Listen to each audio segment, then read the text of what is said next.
The wedding vows stuck in Ara's throat like shattered glass. 19 years old, standing beside a stranger her mother sold her to a dirt-poor farmer, everyone pitied. She waited for the nightmare, the claiming, the violence, the ownership. But when Calder Briggs turned to her that night, his calloused hands trembling, he said 5 words that split her world open. "You take the bed, I'll sleep by the fire." What kind of man gives up his wedding night before we begin? If you want to see how this impossible love story unfolds, hit that subscribe button right now. Stay until the very end, because what happens will break your heart and put it back together. And comment below what city you're watching from. I want to see how far Ara's story travels across the world. Ara. Harlow learned 3 things the morning of her wedding. Her mother had been planning this for months. The groom was a farmer with nothing but dirt under his fingernails, and nobody, not one person, in their small town of Millbrook thought she deserved better. Stand still. Edith Harlow yanked the corset strings until Ara gasped. "Mama, please." "You'll thank me one day." Edith's fingers worked fast, brutal. "A husband is a husband, and you're not getting any younger." "I'm 19. "Exactly." Edith spun her around, gripped her shoulders. "Your father left us nothing but debts and shame. This marriage settles both." Ara stared at her mother. Edith's face could have been carved from stone. No softness, no mercy, just the hard lines of a woman who'd learned survival came before love. "I don't even know him." "You'll learn." "But Mama." The slap came fast. Not hard enough to leave a mark, but sharp enough to silence. Edith leaned in close. "Love is a luxury for rich girls, Ara. You're not rich. You're practical. Now get in that wagon before I drag you there myself." The ride to the church was silent, except for the wagon wheels grinding over dirt roads. Ara's hands twisted in her lap, wringing the borrowed dress until her knuckles went white. Her mother didn't look at her once. When they arrived, Edith climbed down first. Ara sat frozen. "Move." "Mama, I can't." "You can. You will." Edith's voice dropped to ice. "Because the alternative is watching me lose everything your father left behind, this house, this name, whatever dignity we have left. Is that what you want?" Ara's throat closed. She shook her head. "Then move." She moved. The church was packed with judgment. 20 people, maybe 30, crammed into pews that creaked under their weight. The whispers started the second Ara stepped inside. "Poor thing. Wasted on a dirt farmer. Give it a month before she runs back home. If she's smart, she'll run tonight." Ara walked down the aisle alone. No music, no flowers. Just the sound of her shoes against wood and the weight of every eye in the room. At the altar stood Calder Briggs. Tall, broad-shouldered, sun-dark skin, and hands that looked like they'd been shaped by years breaking earth and mending fences. His suit was old, but pressed with care, and his hair was too long, falling over his forehead in a way that made him look younger than whatever age he was. Then he looked at her. His eyes were brown, deep, and soft, and looking at her like she was something fragile he was terrified of breaking. Ara's breath caught. The preacher started talking. She barely heard him. She kept stealing glances at Calder, waiting for the shift, the moment when the kindness would crack, and she'd see what every man hid underneath. Her father had hidden rage behind laughter. Her uncle had hidden cruelty behind charm. What was Calder Briggs hiding? "Do you, Ara Harlow, take this man to be your lawfully wedded husband?" Her mother's hand pressed against her back. A warning, a threat. "I do." The words tasted like ash. "Do you, Calder Briggs, take this woman to be your lawfully wedded wife?" Calder's voice was steady, gentle. "I do." The preacher smiled. "You may kiss the bride." Calder turned to her, hesitated, then leaned in slowly, giving her time to pull away. She didn't move. His lips brushed her cheek, soft, brief, respectful. The crowd murmured. Disappointed, maybe, that there wasn't more spectacle. "Ladies and gentlemen, Mr. and Mrs. Calder Briggs." Ara wanted to scream. Instead, she took Calder's offered arm and walked back down the aisle past the whispers and the pity and the satisfaction on her mother's face. Outside, an old wagon waited, 2 horses that had seen better years. Calder helped her up without a word, his touch careful, and climbed up beside her. He took the reins, clicked his tongue. The horses moved. They rode in silence.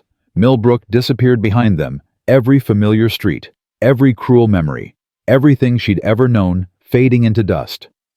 Finally, Ara spoke. "You don't have to pretend." Calder glanced at her. "Pretend what?" "That this is anything other than what it is. My mother needed me gone. You needed—" She stopped. "What did you need?" His jaw tightened. "Your mother said you had no other options. And you married me anyway. I thought maybe I could give you one." He kept his eyes forward. "An option, I mean." Ara laughed, sharp bitter. "By trapping me in a marriage. By giving you a place to land where nobody can hurt you. You don't know what hurts me." "No." He turned to look at her then, and the sadness in his face made her chest ache. "But I know what it's like to have no choices. And I wouldn't wish that on anybody." She didn't know what to say to that, so she turned away and watched the horizon swallow the sun. The farm appeared as dusk settled a cabin that might have been charming once, a barn leaning slightly left, fields stretching toward nothing. Calder helped her down.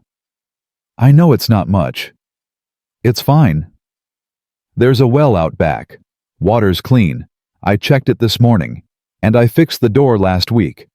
It sticks sometimes, but it locks." He was talking too fast, nervous energy spilling out. "So you'll be safe." That word again. Safe. He led her inside. 1 room. A fireplace. A table with 2 chairs. A bed in the corner covered with a quilt that looked hand-stitched. Everything was clean. Sparse. The home of a man who'd stopped trying to make it feel like anything more than shelter. Calder stood in the middle of the room like he didn't know where to put his hands. "You must be tired. There's bread and cheese in the cupboard if you're hungry." Ara's heart hammered. This was it. The moment every warning had prepared her for. The wedding night, the claiming. The moment when men stopped pretending. She lifted her chin. "Let's just get this over with." Calder froze. "Get what over with?" "You know what?" His face went pale, then red. No, that's Ara. I'm not going to, we don't have to." "It's your right." "It's not a right if you don't want it." His voice cracked. "I would never. God, I would never force." He looked genuinely horrified.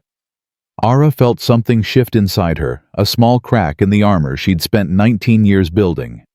Calder ran a hand through his hair. "Listen, I know this isn't how you wanted your life to go.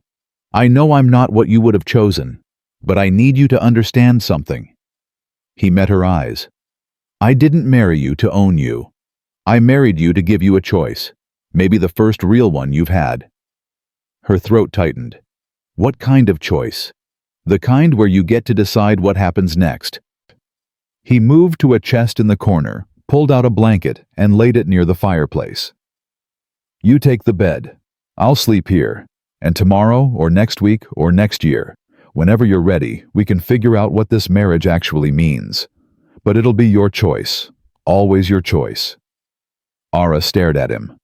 "Why would you do that?" Calder's smile was small and sad. "Because nobody ever gave me a choice either, and I remember what that felt like." He turned away, busied himself building up the fire. Ara stood frozen, her mind reeling. Every instinct screamed this was a trick. Men didn't do this. Men didn't offer kindness without demanding payment. But Calder wasn't looking at her, wasn't waiting for gratitude or submission. He was just stacking wood like this was normal, like giving up his wedding night was the most natural thing in the world. "Calder." "Yeah." "Thank you." He looked up surprised. "You don't have to thank me for being decent. Nobody else ever has been. Something passed across his face, understanding maybe, or pain. He nodded once, then went back to the fire. That night, Ara lay in the bed that smelled like wood smoke and cedar. Across the room, Calder's breathing eventually evened into sleep. She stared at the ceiling. Her mind raced through every warning her mother had drilled into her head over the years. Men are cruel. Men take what they want. Men smile until they have you trapped, and then the real face shows. But Calder had smiled at the altar. Gentle, nervous, real. And tonight he'd given her the bed and taken the floor. For the first time in her life, Ara felt something she never expected from a man. Safety. But safety was dangerous too. Because safety made you careless, made you trust, made you forget that kindness always had a price. She wouldn't forget. She couldn't afford to. Morning came with sunlight slicing through gaps in the wood. Ara woke slowly, disoriented. Then she remembered. Married, farmer, trapped. Except she wasn't trapped. Not yet. Calder had slept by the fire, hadn't touched her, hadn't demanded anything. She sat up. The cabin was empty. On the table sat a cup of coffee, still warm, a bowl of oats drizzled with honey, and a note written in careful, unpracticed handwriting. Good morning. Didn't want to wake you. I'll be in the north field when you're ready. No rush. C. Ara picked up the coffee. Sipped. It was strong, bitter, perfect. She ate slowly, tasting every bite. The oats were plain but filling. Everything was simple. Everything was enough. When she finished, she washed her face in the basin by the door, braided her hair, and stepped outside. The morning air hit her lungs. She followed the sound of an axe biting into wood and found Calder behind the barn splitting logs like his life depended on it. He saw her and stopped wiping sweat from his forehead. Morning. Morning. An awkward pause stretched between them. Then Calder gestured to a tree stump. Want to sit? I'm almost done. She sat, watched him work. There was rhythm to it, the swing, the crack, the split. His shoulders flexed. His hands gripped the handle with strength that could break bone, but moved with precision instead. When he finished, he came over breathing hard. Sleep okay? Yes, thank you. Good. He smiled, tentative, hopeful. I was thinking maybe today you'd want to see the rest of the farm. Not much to look at, but it's ours. If you want it to be. Ours. He kept saying that word like he meant it. I'd like that. They walked. Calder showed her everything: the vegetable garden that needed weeding, the chicken coop with hens that squawked when she got too close, the field where he planned to plant wheat come spring. He talked with his hands pointing and explaining, occasionally glancing at her like he was afraid she'd vanish if he looked away too long. It's a lot of work, he admitted. But it's honest, and it's ours, he corrected quickly. I bought this land 5 years ago, saved every penny from working other people's farms. Took me 3 years just to afford the cabin. You built this yourself. Pride flickered across his face. Most of it. Not perfect, but it's solid. It's impressive. He looked at her, really looked, and something vulnerable crossed his expression. You don't have to say things like that. I mean it. Do you? Yes. The word hung between them. Calder's smile was slow, disbelieving, like she'd just handed him something precious he didn't know how to hold. They kept walking. At the edge of the property, a creek bubbled over stones. Calder crouched down, dipped his hand in, shook off the water. This is my favorite spot. When things get hard, I come here. Ara sat on the bank beside him. Why are you doing all this? Building a life, you mean? Yes. He was quiet, staring at the water. My father was a sharecropper. Worked land he'd never owned for a man who treated him like dirt. He died young, back, bent hands, ruined, nothing to show for it. I swore I'd never live like that. So you worked. Saved every penny. Bought this land. And now it's mine. He glanced at her. Ours. You keep saying that. Because it's true. His voice was firm. I know you didn't choose this, but you're here now, and that makes it yours too. Ara felt her throat tighten. I don't understand you. What's not to understand? Why you're being kind. Calder looked genuinely confused. Why wouldn't I be? Because you don't have to be. Yes, I do. He turned to face her fully. Ara, listen. I'm not a rich man. I'm not educated. I can't give you fancy things or take you to big cities, but I can give you respect. I can give you safety. And I can give you a choice in how we live. That's all I've got. But it's yours. She searched his face for the lie, for the crack, for the monster. All she saw was a man who looked at her like she mattered. Days passed, then a week. Calder kept his word. He slept by the fire every night. He made coffee every morning. He left notes when he went to the fields. He asked before entering rooms. He never demanded, never took, never pushed. And slowly, so slowly, Ara barely noticed she began to breathe. She started helping with small things, pulling weeds in the garden, feeding the chickens, mending his shirts when she found them torn. Calder noticed everything. When she mended his shirts, he left wildflowers on the table the next morning. When she made dinner, he ate every bite and thanked her like she'd given him a feast. When she asked how to fix the broken gate, he taught her patiently, never mocking when she struggled, always encouraging when she got it right. They ate meals together, talked about small things, weather chores, the hen that refused to lay eggs in the corner nest. Then bigger things. One evening over stew and bread, Calder told her about his childhood. My mother remarried after my father died. New husband didn't want another man's son around. He stared into his bowl. I left when I was 14, worked every farm within 50 miles, slept in barns, saved every cent. Took me 10 years to buy this place. You were alone all that time? Mostly. He shrugged. Loneliness becomes normal after a while. Is that why you agreed to marry me? He considered this. Partly.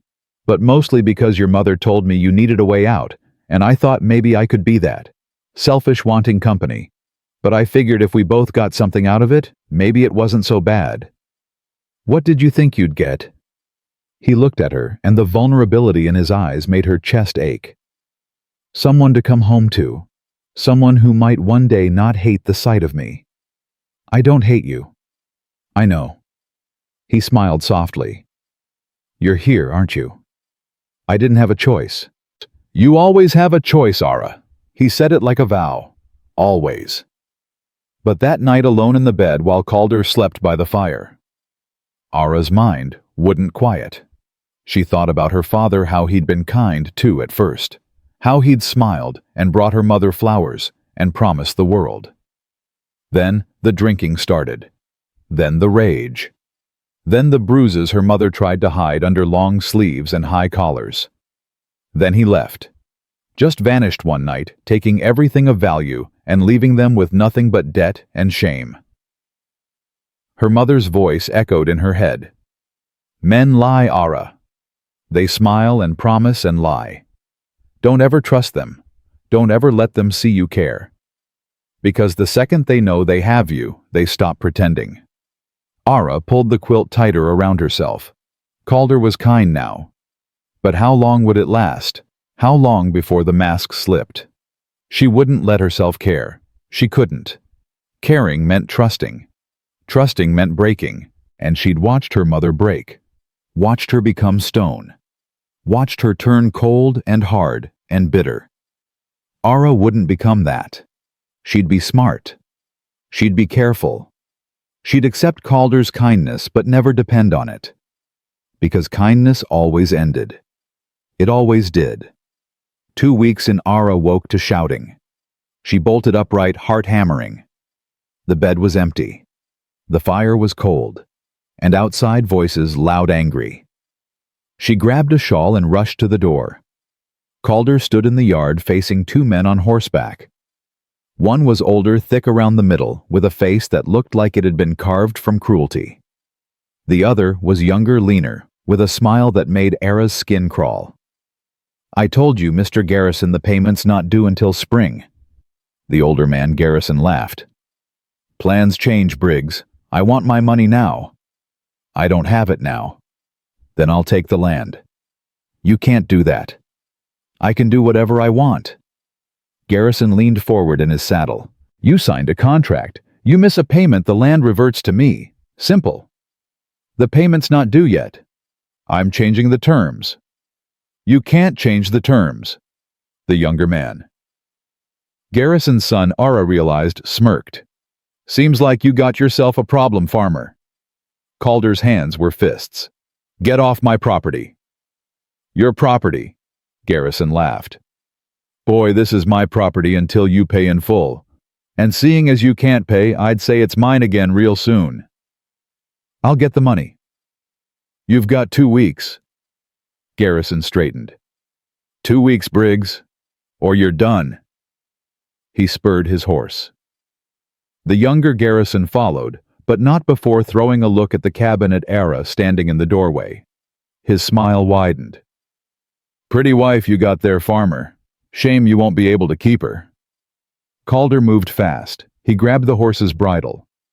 "You talk to her again, I'll break your jaw." Young Garrison's smile vanished. "Let go." "Ride, now." For a moment, Ara thought there'd be a fight. Then Garrison Sr. called out, "Come on, boy, let the farmer enjoy his last days in paradise." They rode off laughing. Calder stood frozen, shoulders heaving. Ara approached slowly. "Calder." He didn't turn around. "Go inside." "What's happening?" "I said go inside." His voice was sharp, the first time he'd ever raised it at her. Ara flinched, stepped back. Calder's head dropped.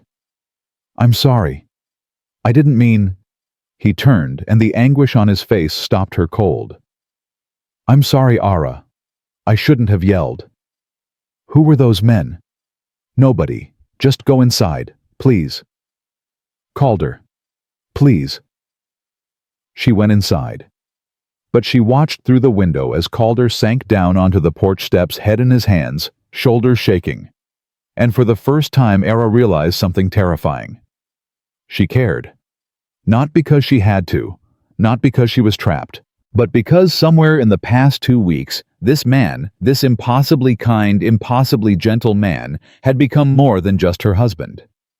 He'd become someone she didn't want to see hurting. That night, Calder didn't come inside until after dark. When he finally did, he moved like a ghost, silent, defeated, broken. Ara had made stew. She'd set the table. She'd waited. "You should eat," she said softly. "I'm not hungry." "Calder." "I can't, Ara." His voice was hollow. "I can't sit here and pretend everything's fine when it's not." "Then tell me what's wrong." "It doesn't matter." "It matters to me." He looked at her, surprised. "Why?" "Because you're my husband." "On paper, maybe. But you didn't choose this. You don't owe me anything." "Stop saying that." The words burst out of her before she could stop them. "Stop acting like I'm here against my will. I could have run. I could have left. But I didn't. I stayed. Doesn't that mean anything?" Calder stared at her. "Why did you stay?" Ara's throat closed. "Because you're kind. Because you make me feel safe. Because for the first time in my life, I'm not afraid." But she couldn't say that. Not yet. Not when caring felt like standing on the edge of a cliff. "Because this is my home now," she said instead. "And I don't abandon my home." Something broke in Calder's expression. He crossed the room in 3 strides, stopped just short of touching her hands, hovering like he didn't know if he was allowed. "Ara, His voice cracked. "I'm gonna lose this place. Garrison's calling in the dead early, and I don't have the money. I've got 2 weeks and I can't. How much? What? How much money?" $300. Ara's stomach dropped. $300 was a fortune, more than most people saw in a year. "I'll figure something out," Calder said quickly. I'll find work. I'll sell the horses. I'll do whatever it takes. But you—" He met her eyes. "You need to know that if this falls apart, if I lose everything, I won't blame you for leaving. I'll understand. I'll even help you go." "I'm not leaving." "Ara, I said I'm not leaving." She stepped closer. "We'll figure it out. Together." "Why would you do that?" "Because you gave me a choice when nobody else ever did. Because you sleep by the fire every night even though that bed is yours. Because you look at me like I matter. Because you're not alone anymore," she said instead. "Remember, you told me that. Well, neither are you." Calder's eyes shone. He reached out slowly, carefully, and when she didn't pull away, he took her hand. His palm was rough, warm, trembling. "Thank you," he whispered. She squeezed his hand. "We'll figure it out." But lying in bed that night, Calder still by the fire, still keeping his distance. Ara stared at the ceiling and wondered if she'd just made a terrible mistake. Because caring meant risking, and risk meant breaking, and she'd promised herself she'd never break. But it was too late now. She already cared. 3 days later, Deputy Jonas Reed rode up. Calder was in the field. Ara was hanging laundry. Jonas dismounted, tipped his hat. "Morning, Mrs. Briggs." "Morning, Deputy." "Cal around." "In the north field." Jonas nodded but didn't move. He looked at her with the kind of careful assessment that made Ara's spine straighten. "Can I help you with something?" she asked. "Maybe." Jonas crossed his arms. "Word travels fast in small towns. Heard Garrison paid Cal a visit." "You heard right." "Also heard Cal's got 2 weeks to come up with $300, or he loses everything." Ara's jaw tightened. "That's right, too." Jonas studied her. "You planning to stick around?" "Excuse me?" Simple question. Cal's about to lose his farm. Most women would have run by now. "You planning to—" Ara met his gaze head on. "No." "Why not?" "Because he's my husband." "Hey, you've known him 2 weeks. I know enough." Jonas's expression softened. "You really mean that?" "I don't say things I don't mean." He nodded slowly, then smiled. "Good. Cal deserves someone who won't run when things get hard. Lord knows he's had enough people give up on him." "What do you mean?" Jonas hesitated. "Not my story to tell. But just know Cal's a good man. Best I've ever known. Whatever happens with Garrison, don't give up on him." "I won't." "Promise." "I promise." Jonas clapped her on the shoulder. "You're all right, Mrs. Briggs. Cal's lucky to have you." He rode off toward the field, and Ara stood there, laundry forgotten, heart pounding. She'd made a promise, out loud, to someone else. Which meant she couldn't take it back. Which meant she was all in now, whether she liked it or not. That evening, Jonas stayed for dinner. The cabin filled with conversation, Jonas telling stories about him and Calder, as kids running wild through Millbrook, getting into trouble, dreaming about futures that seemed impossibly far away.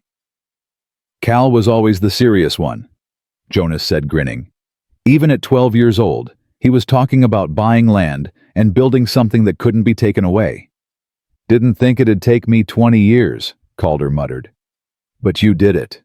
For now." The mood shifted. Jonas set down his fork. "We'll figure something out, Cal. How I've got nothing left to sell except the horses, and without them I can't work the land anyway." "What about borrowing?" "From who nobody in this town has that kind of money except Garrison, and he's the one calling in the debt." "There's got to be something." "There's not." Silence fell heavy over the table. Then Ara spoke. "What if we asked for help?" Both men looked at her. "Help from who?" Calder asked. "The town. We could, I don't know, throw a barn raising or something. People help each other, don't they?" Jonas winced. "In theory, yeah. But Cal's not exactly popular in Millbrook." "Why not?" "Because I don't play their games," Calder said quietly. "Don't go to church. Don't drink at the saloon. Keep to myself. People don't trust what they don't understand. Plus, Jonas added reluctantly, there's the whole thing with your mother, Mrs. Briggs. Era's stomach dropped. What thing? She's been telling anyone who'll listen that Cal forced you into this marriage, that you're miserable, that he's... Jonas stopped uncomfortable. That he's what? Era's voice was sharp. That he's hurting you. The room went silent. Calder's face had gone pale. She said what?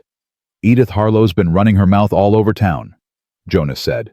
Saying you're trapped out here. Saying Cal's a brute. Saying someone should check on you. Ara felt rage flood her veins.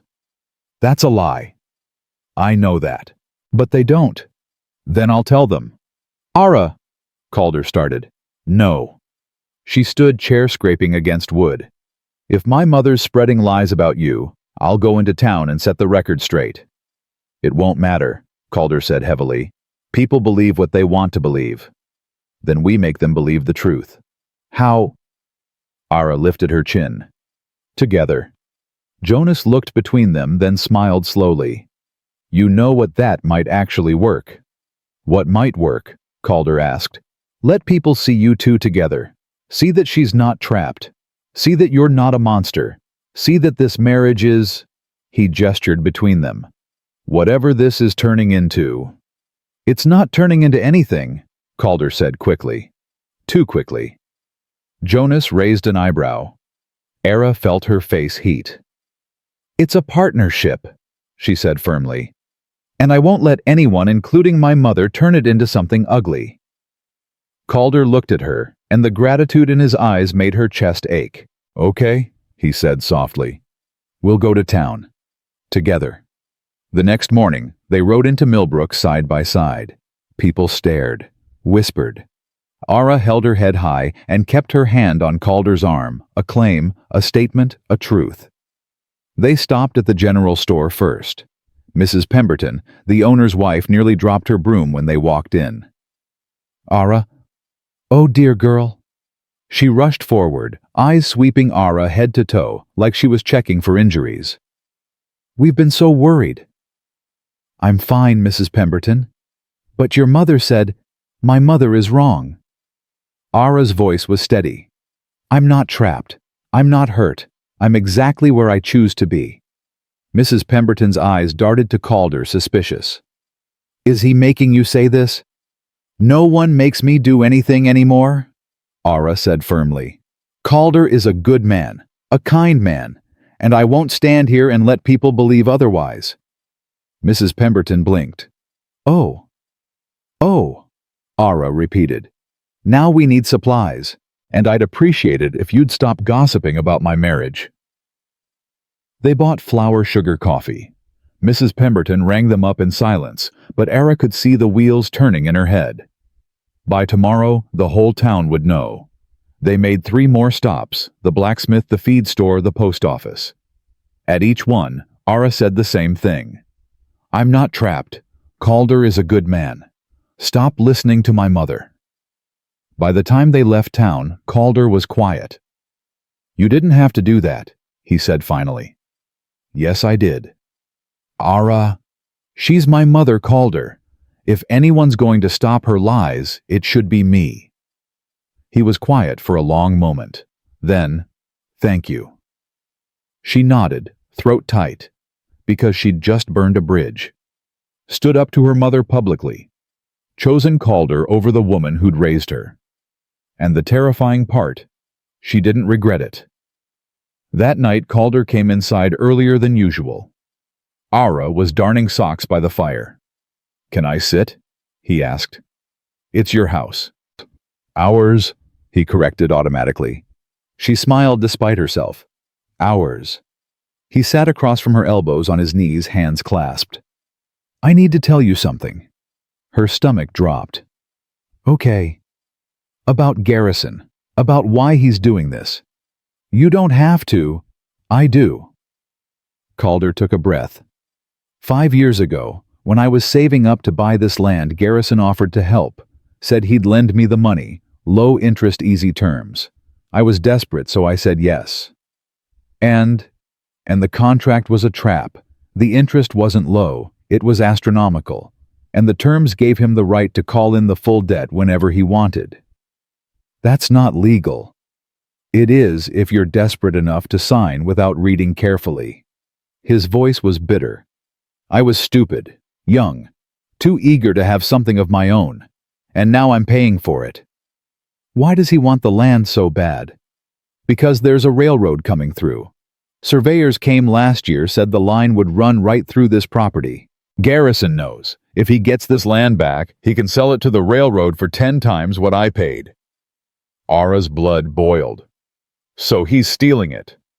Legally. It's still stealing. Calder looked at her, and the defeat in his eyes broke her heart. Doesn't matter. I don't have the money. In 10 days I lose everything. Ara corrected. We lose everything. He shook his head. Ara, you should leave, before this falls apart. I can give you money for a ticket east, help you start over somewhere. I'm not leaving. You should. Why? So you can be alone again, so you can lose everything without anyone to stand beside you. She set down her darning, leaned forward. I told you I'm not leaving Calder. I meant it. Why? His voice cracked. Why would you stay when I've got nothing to offer you? Because you offered me everything when you had nothing. Because you gave me a choice when everyone else tried to take it away. Because you sleep on the floor every night, even though you don't have to. Her voice shook. Because you're the first man who's ever made me feel safe. Calder stared at her. Ara, I don't know what happens in 10 days. Maybe we lose the farm. Maybe we don't. But whatever happens, we face it together. That's what marriage means, right? His eyes shone. He reached across the space between them, took her hand carefully.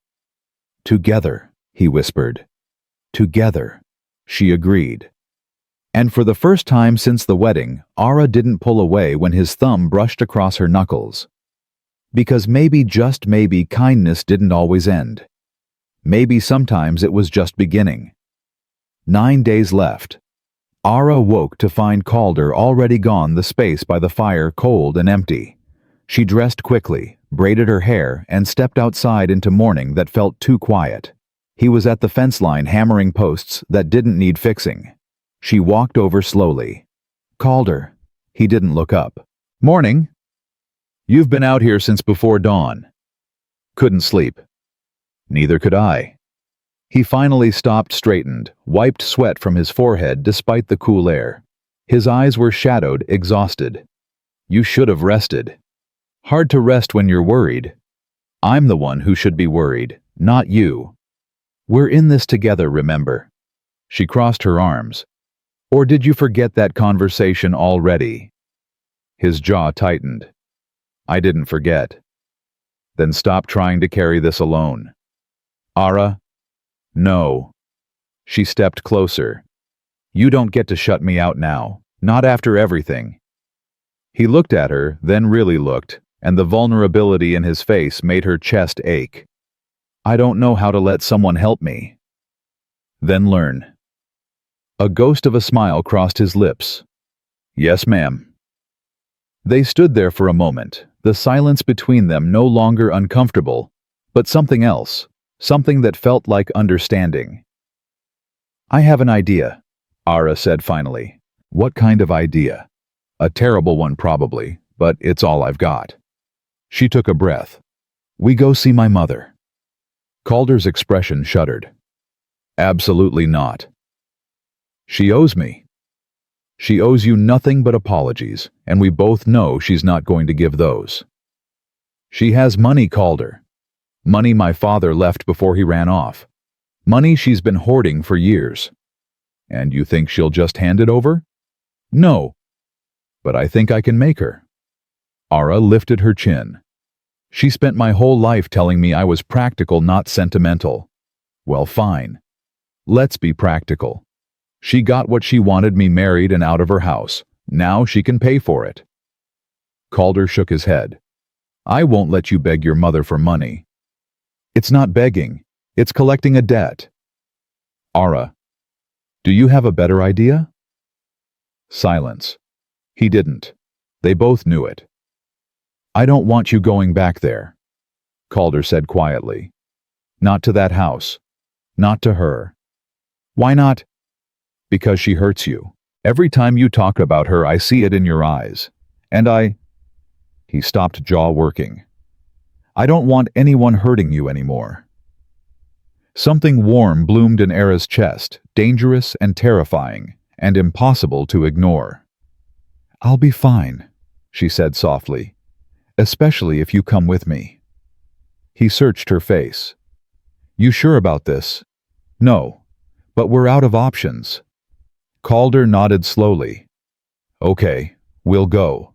But the second she starts, we leave, I know. Ara reached out, squeezed his hand briefly. Thank you. For what? For caring whether she hurts me. His fingers tightened around hers before letting go. Always. They rode into town that afternoon. Ara's childhood home loomed at the end of a street that used to feel familiar but now felt foreign, like she'd grown too much in 3 weeks to fit back into old spaces. Calder helped her down from the wagon. You ready? No. We can turn back. We can't. She straightened her shoulders. Let's get this over with. They walked up the steps together. Ara knocked. The door opened. Edith Harlow stood there, perfectly pressed, perfectly cold, perfectly unsurprised. Ara? Mama? Edith's eyes flicked to Calder, dismissive. Mr. Briggs. Ma'am. What do you want? Straight to the point. That was Edith. No pleasantries, no warmth, just brutal efficiency. We need to talk, Ara said. About what? About the $300 you owe me. Edith's eyebrow arched. I owe you nothing. You owe me 19 years. Ara's voice was steady, controlled. 19 years of telling me I was a burden. 19 years of making me feel like I had no value except as something to marry off. You got what you wanted. I'm married. I'm gone. Now pay up. That's not how this works. That's exactly how this works. Ara stepped forward. You've been telling everyone in town that Calder's hurting me, that I'm trapped, that he forced me into this marriage. All lies. Are they? Yes, Ara's voice sharpened. And you know it. You just can't stand that I'm actually happy. Edith laughed, cold, bitter. Happy living in a shack with a farmer who's about to lose everything. How did you? Ara stopped. You knew. You knew about Garrison calling in the debt. Of course I knew. Everyone knows. And you didn't think to warn me. Why would I? You made your choice. Edith's smile was cruel. You chose him over me, over security, over sense. Now you get to live with the consequences. Calder moved then, stepping slightly in front of Ara. Mrs. Harlow, we're not here to fight. No, you're here to beg. We're here to ask for what's fair. Fair? Edith's eyes glittered. You want fair, fine. Ara can have the money, all $300 of it. Ara's heart leapt. Really? On one condition. The hope died. What condition? Edith looked at Calder. She leaves you, comes home, files for divorce. No, Calder said immediately. I wasn't talking to you. Edith's gaze swung back to Ara. Come home, Ara.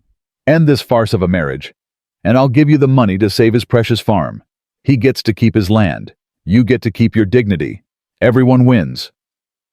Except Ara, Calder said, voice tight. She loses her choice. She gains her freedom. She is free. Calder's hands were fists. With me she's free. You're the one who kept her in a cage. Edith's face went cold. Get out of my house. Gladly. Calder took Ara's arm gently. Come on. But Ara didn't move. She stared at her mother, this woman who'd raised her with sharp words and sharper hands, who'd never once said I love you, who'd sold her like livestock, and now had the audacity to pretend it was rescue. "You really hate him that much?" Ara asked quietly. "I don't hate him. I pity him." "Why?" "Because he actually thinks he can make you happy." Edith's smile was sad almost. "And when he fails, and he will fail, Ara, because men always fail, you'll come crawling back, and I'll be here, waiting." "No, you won't," Ara said, "because I'm never coming back." She turned and walked out, Calder right behind her. They didn't speak until they were back in the wagon town, disappearing behind them. Then Ara started shaking, not crying, just shaking, her whole body trembling like she'd been holding something in too long, and now it was all spilling out. Calder pulled the wagon over. Hey, look at me." She couldn't. If she looked at him, she'd fall apart. "Ara." His hands cupped her face, gentle, warm. "You're okay." "I'm not." "You are. You stood up to her. You chose yourself. You're okay." "She offered us the money, Calder. $300, enough to save everything. And you walked away." "I walked away," she echoed, and suddenly she was crying ugly, gasping sobs that she'd been holding back for years. "I could have saved the farm, and I walked away. Because the price was too high." Calder pulled her into his chest, held her tight. "You did the right thing." "Did I?" "Yes." His voice was fierce. "I would rather lose everything than watch you go back to that house. Do you understand? I would rather have nothing and have you by my side than have everything and know you were trapped somewhere you didn't want to be." She pulled back, looked at him through tears. "Why?" "Because you matter more than land, more than money, more than any of this. We barely know each other." "I know enough." His thumbs brushed tears from her cheeks. "I know you're strong. I know you're brave. I know you deserve better than what you've been given. And I know that losing you would hurt worse than losing everything else combined." Ara's breath caught. "Calder, I'm not asking you to feel the same. I'm just telling you the truth." He let her go, picked up the reins. "Come on, let's go home." Home. The word settled over her like a blanket. Not her mother's house. Not the town. Not the past. Home was a cabin with a leaky roof and a man who slept by the fire because he'd promised her a choice. Home was the place she'd chosen to stay. That night, Ara couldn't sleep. She lay in bed, staring at the ceiling, listening to Calder's breathing across the room. Her mind racing through everything that had happened. 8 days left. No money. No plan. No way out. Unless... She sat up slowly. "Calder." "Yeah." His voice came from the darkness instant. He wasn't sleeping either. "What if we don't save the farm?" Silence. Then, "What do you mean? What if we let Garrison have it?" She swung her legs out of bed, padded over to the fire. Calder sat up, watching her. "What if we just walk away? And go anywhere?" She knelt beside him. "Calder, you said it yourself, this land matters less than people, so let him have it. We'll start over somewhere else. With what money? We'll figure it out. We'll work. We'll save. We'll..." "Ara!" His voice was gentle, sad. "You don't understand. This farm isn't just land. It's proof." "Proof of what?" "That I'm not my father." He stared into the fire. "My whole life people looked at me and saw a sharecropper's son. Poor, worthless, doomed to work other people's land and die with nothing. This farm was supposed to be different. Proof that I could be more. Proof that I mattered." "You don't need land to prove that." "Maybe not to you, but to everyone else. To the men who wouldn't hire me because of my name. To the town that watched my father break his back for scraps." His jaw tightened. "Yeah, I need the land. I need them to see I made something, that I'm not." He stopped, swallowed hard. "Not what?" Ara asked softly. "Nothing." "Calder, I'm not my father, Ara. I'm not going to die bent and broken with nothing to show for my life." She took his hand. Your father raised a good man. That's something to show. It's not enough. It is to me. He looked at her eyes shining. You mean that? Yes. Why? Because I don't care about land or money or what other people think. I care about you. The words fell out before she could stop them. I care about you, Calder. And watching you destroy yourself trying to save this place is killing me.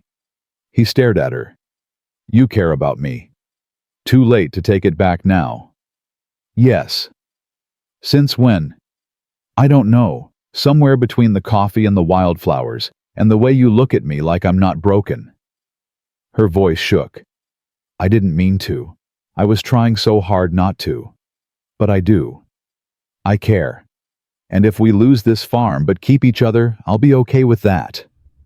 Calder's hand came up, cupped her face. Ara. I know it's too soon. I know we barely know each other. I know. He kissed her, soft, brief, gentle. Over before she could fully process it was happening. When he pulled back, his eyes were wide, horrified. I'm sorry. I shouldn't have. I didn't ask. Ara kissed him back. Longer this time. Her hands finding his shoulders, his arms wrapping around her waist, the space between them disappearing. When they finally broke apart, both breathing hard, Calder pressed his forehead to hers. I care about you too, he whispered. So much it scares me. Good. She smiled against his mouth. I'd hate to be the only one terrified. They stayed like that for a long time, foreheads pressed together, hands tangled, breathing synchronized. The fire crackled.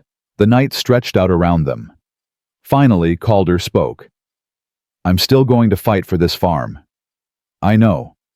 But if we lose, we'll be okay. You sure? No. She pulled back, looked him in the eyes. But I'm sure about you, and that's enough. His smile was slow, beautiful, real. Come here. He pulled her down beside him by the fire. She curled into his side head on his chest, his arm around her shoulders. We should sleep, he murmured. We should. Neither of them moved. Morning came too fast. Ara woke, wrapped in Calder's arms, the quilt from the bed pulled over both of them. He was already awake, watching her. Hi, she whispered. Hi. His thumb brushed her cheekbone. Sleep okay? Best I've slept in years. Me too. They lay there for a moment, just looking at each other. Then reality crashed back. 7 days. Still no money. Still no plan. Ara sat up. We should... A knock at the door. They both froze. Calder stood, pulled on his shirt. Stay here. Calder. Please. He opened the door. Deputy Jonas stood there, hat in his hands, face grim. Jonas, what's wrong? We need to talk, both of you. Ara joined Calder at the door. What's happened? Jonas stepped inside, closed the door behind him. Garrison's moving up the deadline. What? Calder's voice was sharp. He can't do that. He already did. Posted a notice this morning. You've got 3 days now, Cal. Not 7. 3. The room spun. Ara grabbed the table for support. Why? Calder demanded. Why would he? Because he knows you're scrambling, knows you don't have the money, figures if he pushes you harder, you'll break faster. Jonas's jaw was tight. He's not just taking your land, Cal. He's trying to humiliate you. Let him try. Cal? I said let him try. Calder's voice was steel. I've got 3 days. Fine. I'll find a way. Jonas and Ara exchanged looks. Cal, Jonas said carefully, there's no way. Not in 3 days. Then I'll sell the horses. That'll get you maybe $50. You need 300. I'll work. Day labor, night labor, whatever it takes. In 3 days, Cal, be reasonable. Reasonable. Calder's voice cracked. Garrison is stealing everything I've worked for, and you want me to be reasonable? I want you to be smart. Smart would have been not signing that damned contract in the first place. He slammed his hand against the table, making Ara flinch. Smart would have been reading the fine print. Smart would have been not trusting a man like Garrison. But I wasn't smart, Jonas. I was desperate, and now I'm paying for it. Jonas put a hand on his shoulder. This isn't your fault. Isn't it? No, it's Garrison's, and I'm going to make sure everyone knows it. How? I'm calling a town meeting. Tonight. I'm going to stand up in front of everyone and tell them exactly what Garrison's doing. How he's manipulating contracts. How he's stealing from honest people. How... They won't care, Calder said hollowly. I'm nobody to them. Just a farmer they barely know. You're not nobody to me. Jonas squeezed his shoulder. And you're not nobody to her. He nodded toward Ara. Calder looked at her. She lifted her chin, tried to smile. We're going to fight this, Jonas said. Together, all of us. And if we lose, if Garrison gets the land anyway, then we'll make damn sure the whole town knows what kind of man he is. That's worth something. Is it? Calder asked bitterly. Yeah, it is. Jonas left. Calder sank into a chair, head in his hands. Ara knelt beside him. We'll figure something out. There's nothing to figure out. We lost. We haven't lost yet. Ara, there's no way to get $300 in 3 days. Even if I sold everything I own, I'd still come up short. Then we don't get $300. He looked at her. What? We don't get $300. We get everyone to stand with us. Jonas is right, if we can't save the farm, at least we can make sure Garrison doesn't walk away clean. That's not enough. It's something. She took his hands. Calder, I know you wanted to prove you're more than your father's son, but you already have. You built this place from nothing. You worked yourself to the bone. You treated me with more respect than anyone ever has. You're already more than enough. His eyes were red. I'm going to lose everything. You're not losing me. Ara. I said you're not losing me. Her voice was fierce. Land can be taken, money can be stolen, but this us nobody can take that unless we let them, and I'm not letting them. He pulled her into his arms, held her so tight she could barely breathe. I don't deserve you, he whispered.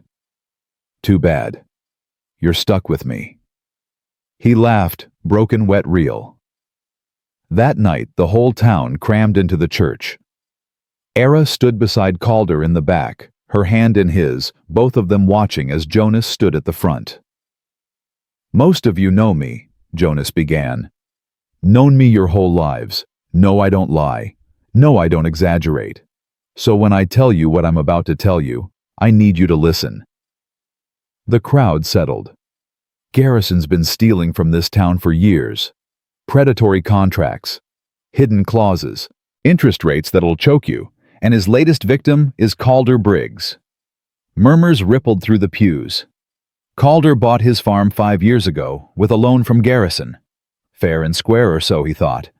But the contract gave Garrison the right to call in the full debt whenever he wanted. And now, with railroad surveyors sniffing around that land, Garrison wants it back, so he's calling it in. $300. In 3 days. More murmurs, louder now. That land's worth 10 times what Garrison loaned, maybe more. But if Calder can't pay, Garrison gets it back and sells it to the railroad for a fortune. That's not business. That's theft. Why should we care? Someone called out. Briggs isn't one of us. He's lived here 5 years, Jonas shot back. Worked this land, paid his taxes, married one of our own. What more does he have to do to be one of us? He doesn't come to church. Neither do half of you unless it's Christmas. Scattered laughter. Point is, Jonas continued, if Garrison can do this to Calder, he can do it to any of us. Today it's a farm. Tomorrow it's your shop, your home, your livelihood. We let this happen. We're telling Garrison he can do whatever he wants. So what do you want us to do? Mrs. Pemberton asked. I want you to stand with Calder. Show Garrison that this town doesn't tolerate theft. Even if we can't stop it, we can make sure everyone knows what he is. That's all well and good, Mr. Pemberton said, but it doesn't get Briggs his $300. Jonas opened his mouth, closed it. He didn't have an answer. Then Ara stepped forward. I do. Every head turned. She walked down the aisle, Calder right behind her, whispering, Ara, what are you doing? She reached the front, turned to face the crowd. Most of you know me. Ara Harlow. Used to be Harlow anyway. Now I'm Calder Briggs. Someone snickered. She ignored it. You've heard my mother's stories, that I'm trapped, that my husband's cruel, that I'm miserable. She took a breath. She's lying. The church went silent. Calder Briggs is the kindest man I've ever met. He gave me a choice when nobody else ever did. He treated me with respect when the world told him he didn't have to. He's worked himself to the bone trying to build something good, and now a greedy man is trying to steal it. What's your point, girl? Someone called. My point is this: if every person in this room gave just $2, we'd have enough to save the farm. Silence. Then someone laughed. Why would we give you money? Because tomorrow it could be you. Tomorrow Garrison could come knocking on your door. And when he does, wouldn't you want someone to stand up for you? We're not a charity, Mr. Pemberton said. I'm not asking for charity. I'm asking for community. Ara's voice shook but held. I'm asking you to be the kind of people who help each other, who stand together, who don't let bullies win just because fighting back is hard. Mrs. Pemberton stood slowly, reached into her purse, walked to the front. $2, she said, handing it to Ara. And tell your mother she's a fool for running her mouth. Ara's eyes burned. Thank you. One by one, others stood. The blacksmith, the schoolteacher, the baker. People Ara barely knew, handing over $2, $5, sometimes just coins. Not everyone gave. Some sat stone-faced, unmoved, but enough stood. When the last person had given, Jonas counted quickly. $183. Ara's heart sank. Not enough. They'd come so close, but the church door opened. Edith Harlow walked in. The crowd parted. Ara's breath stopped. Edith walked down the aisle, stopped in front of Ara, and held out an envelope. $117, she said coldly. That makes $300. Ara stared. Mama, don't. Edith's face was stone. I'm not doing this for you. I'm doing this because I won't have people saying, I let my daughter lose everything. I don't understand. You don't have to. Edith looked at Calder. You break her heart, I'll kill you myself? Calder nodded. Understood, ma'am.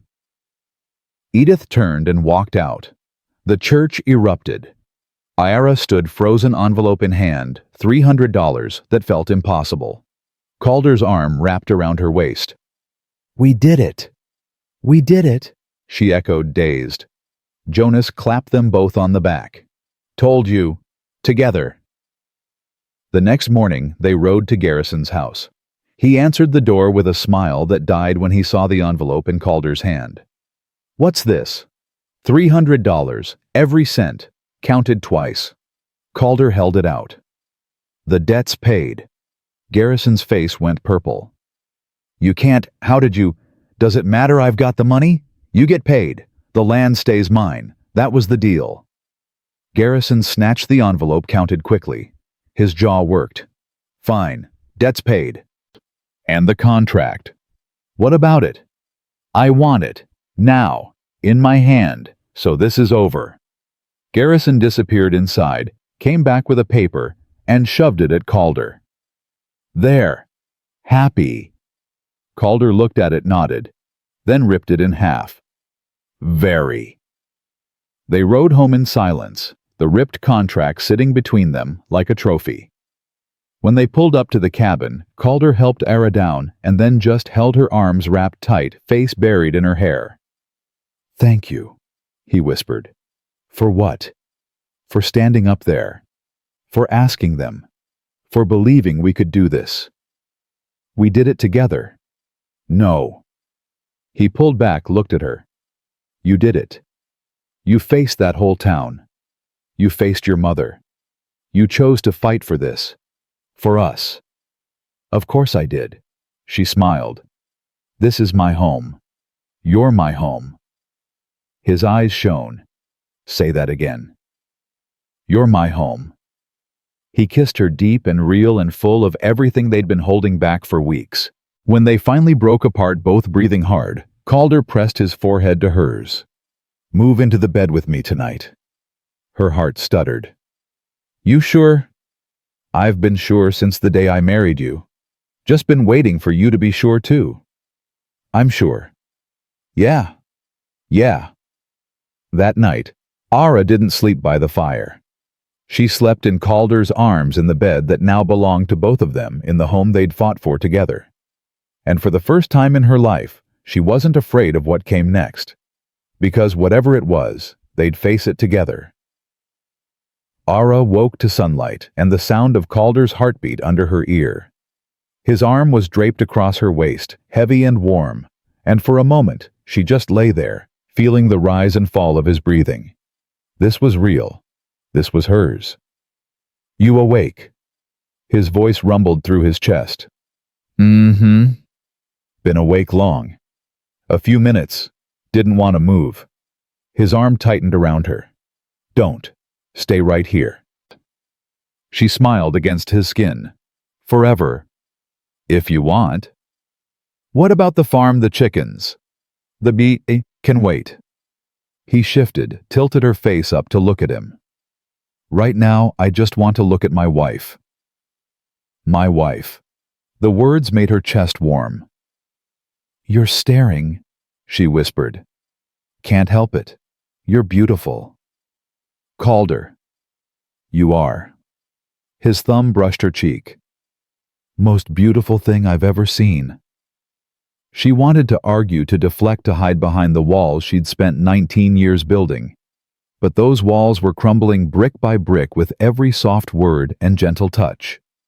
Kiss me, she said instead. He did. Slow and deep and unhurried, like they had all the time in the world. When they finally broke apart, both breathing hard, Calder pressed his forehead to hers.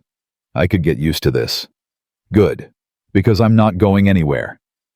They lay tangled together until the sun climbed higher and responsibility pulled them from the bed. Calder made coffee while Ara gathered eggs, and they ate breakfast side by side at the table, knees touching, stealing glances that turned into smiles. It felt like playing house, like pretending, like any moment the spell would break and reality would come crashing back. But it didn't. This was real. This was life. This was what they'd fought for. 3 days later, Jonas rode up with news. Garrison's leaving town. Calder looked up from mending the fence. What? Leaving. Packing up everything. Word is the railroad deal fell through. They're routing the line 20 miles south. His land's worthless now. Jonas grinned. All that scheming for nothing.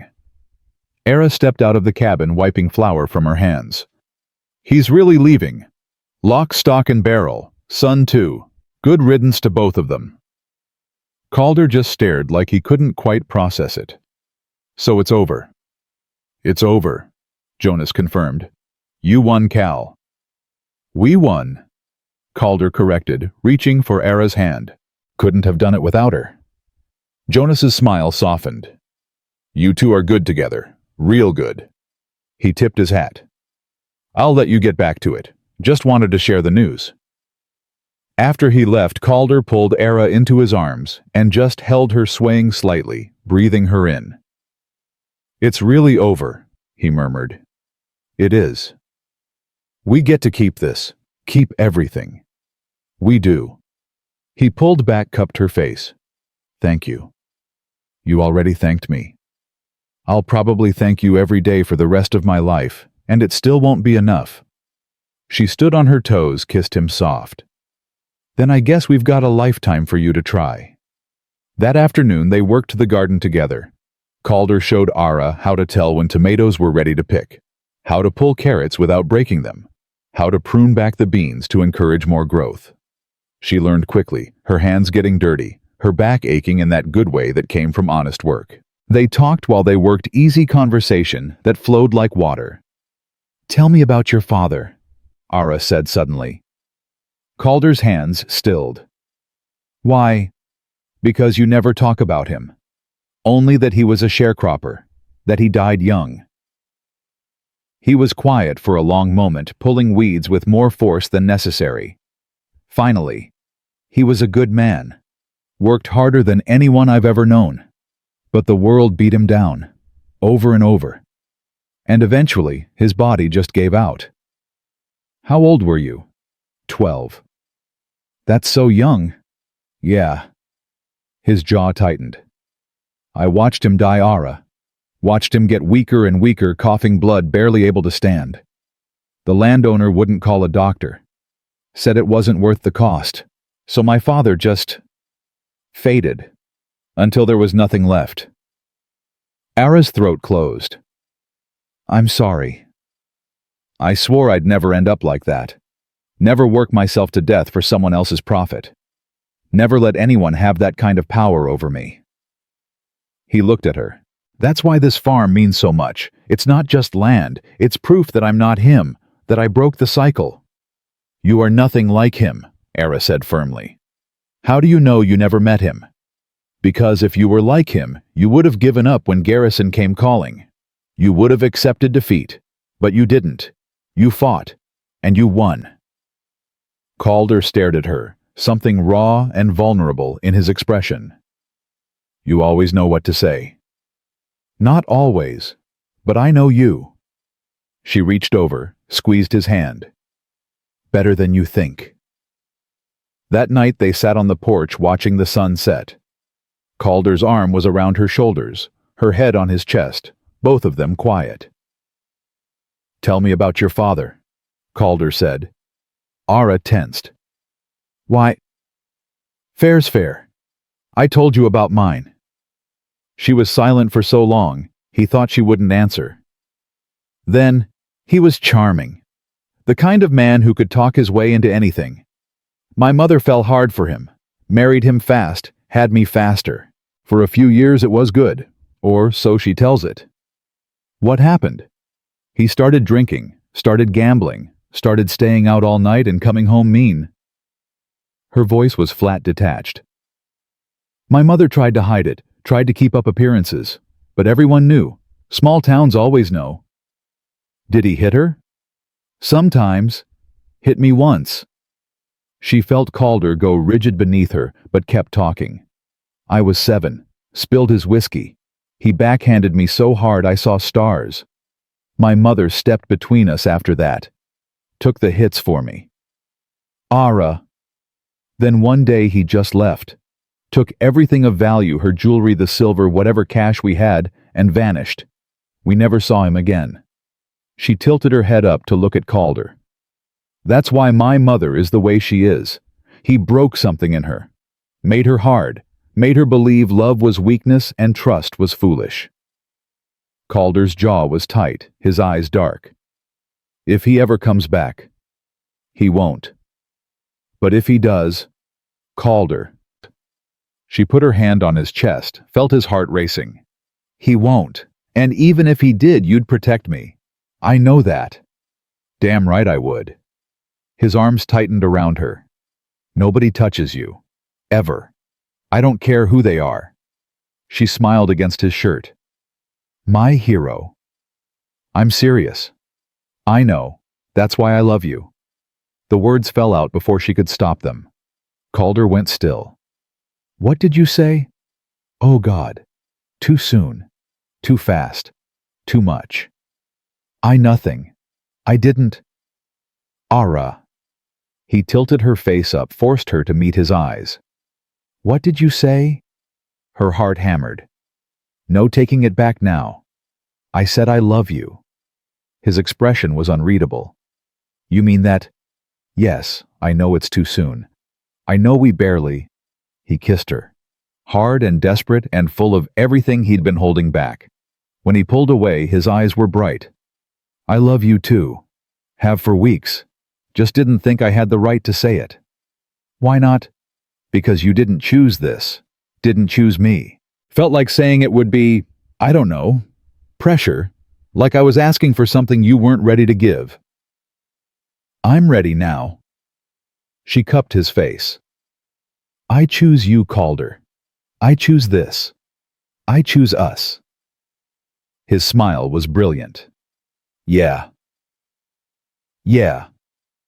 He stood suddenly lifting her with him, spinning her around until she laughed, breathless and dizzy. Put me down. Never. He kissed her again, still spinning. Never letting you go. Calder. He set her down, finally, both of them breathless and grinning like fools. Marry me, he said. She blinked. We're already married. I know. But we did it the first time for the wrong reasons. Your mother forced you. I was desperate for company. It wasn't real. It feels real now. Exactly. He took her hands. So marry me again. For real this time. Because you want to, not because you have to. Tears pricked her eyes. You want to marry me again? Every day for the rest of my life if you'll let me. You're ridiculous. Is that a yes? She laughed, crying now. Yes, yes, I'll marry you again. He picked her up and carried her inside, kicking the door closed behind them. They didn't make it to the bed. Didn't make it past the table. Just came together in a tangle of hands and mouths and whispered promises, sealing their vows the way they should have been sealed from the start. Afterward, lying on the floor wrapped in blankets, Calder traced patterns on her shoulder. When do you want to do it, the wedding? I don't know. Soon. Tomorrow? She laughed. We can't get married tomorrow. Why not? Because we need time to plan, to invite people, to... I don't care about people. I just want you, and me, and a preacher saying the words while we actually mean them this time. She propped herself up on one elbow, looked down at him. His hair was mussed, his eyes soft, his smile so full of love it made her chest ache. Okay, she whispered. Okay. Tomorrow. Let's do it tomorrow. His grin split his face. Really, really, just us and Jonas and the preacher. Nothing fancy, nothing fake, just real. Just real, he echoed, pulling her down for another kiss. They married the next afternoon under an oak tree on the edge of their property. Jonas stood witness. The preacher spoke the words faster this time, less formal, more heart. Ara wore her everyday dress. Calder wore his work shirt, cleaned, but not fancy. When the preacher asked if she took this man, Ara looked into Calder's eyes and said, I do, for real this time. Calder's voice shook. I do too, for real, forever. They kissed before the preacher finished talking, both of them laughing against each other's mouths. Jonas clapped. About damn time you two figured it out. Figured what out? Calder asked, not taking his eyes off Ara. That you were in love. Been obvious since day one. Ara smiled. Maybe to you. Maybe to everyone except you two idiots. Jonas shook Calder's hand, kissed Ara's cheek. Be happy. That's an order. Yes, sir, they said in unison. After Jonas and the preacher left, Calder and Ara stood alone under the oak tree, hands clasped, foreheads pressed together. Hello, wife, Calder murmured. Hello, husband. How does it feel being married for real? Exactly the same, and completely different. He laughed. That makes no sense. I know, but it's true. She pulled back to look at him. I feel the same. Still love you, still want to be here.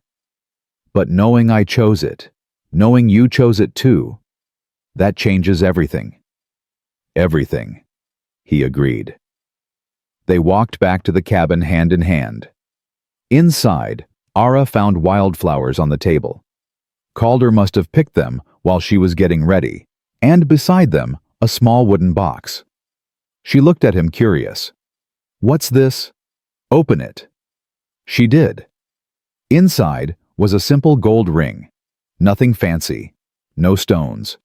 just a plain band that looked old and well-loved.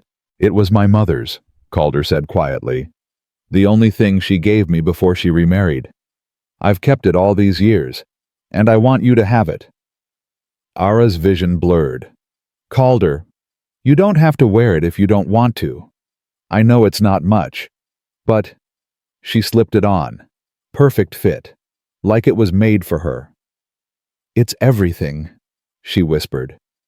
He kissed her then, slow and sweet, and they spent the rest of the day tangled together, learning each other the way newlyweds should. 2 weeks passed like a dream. They worked the farm during the day, made love at night, talked about everything and nothing in between.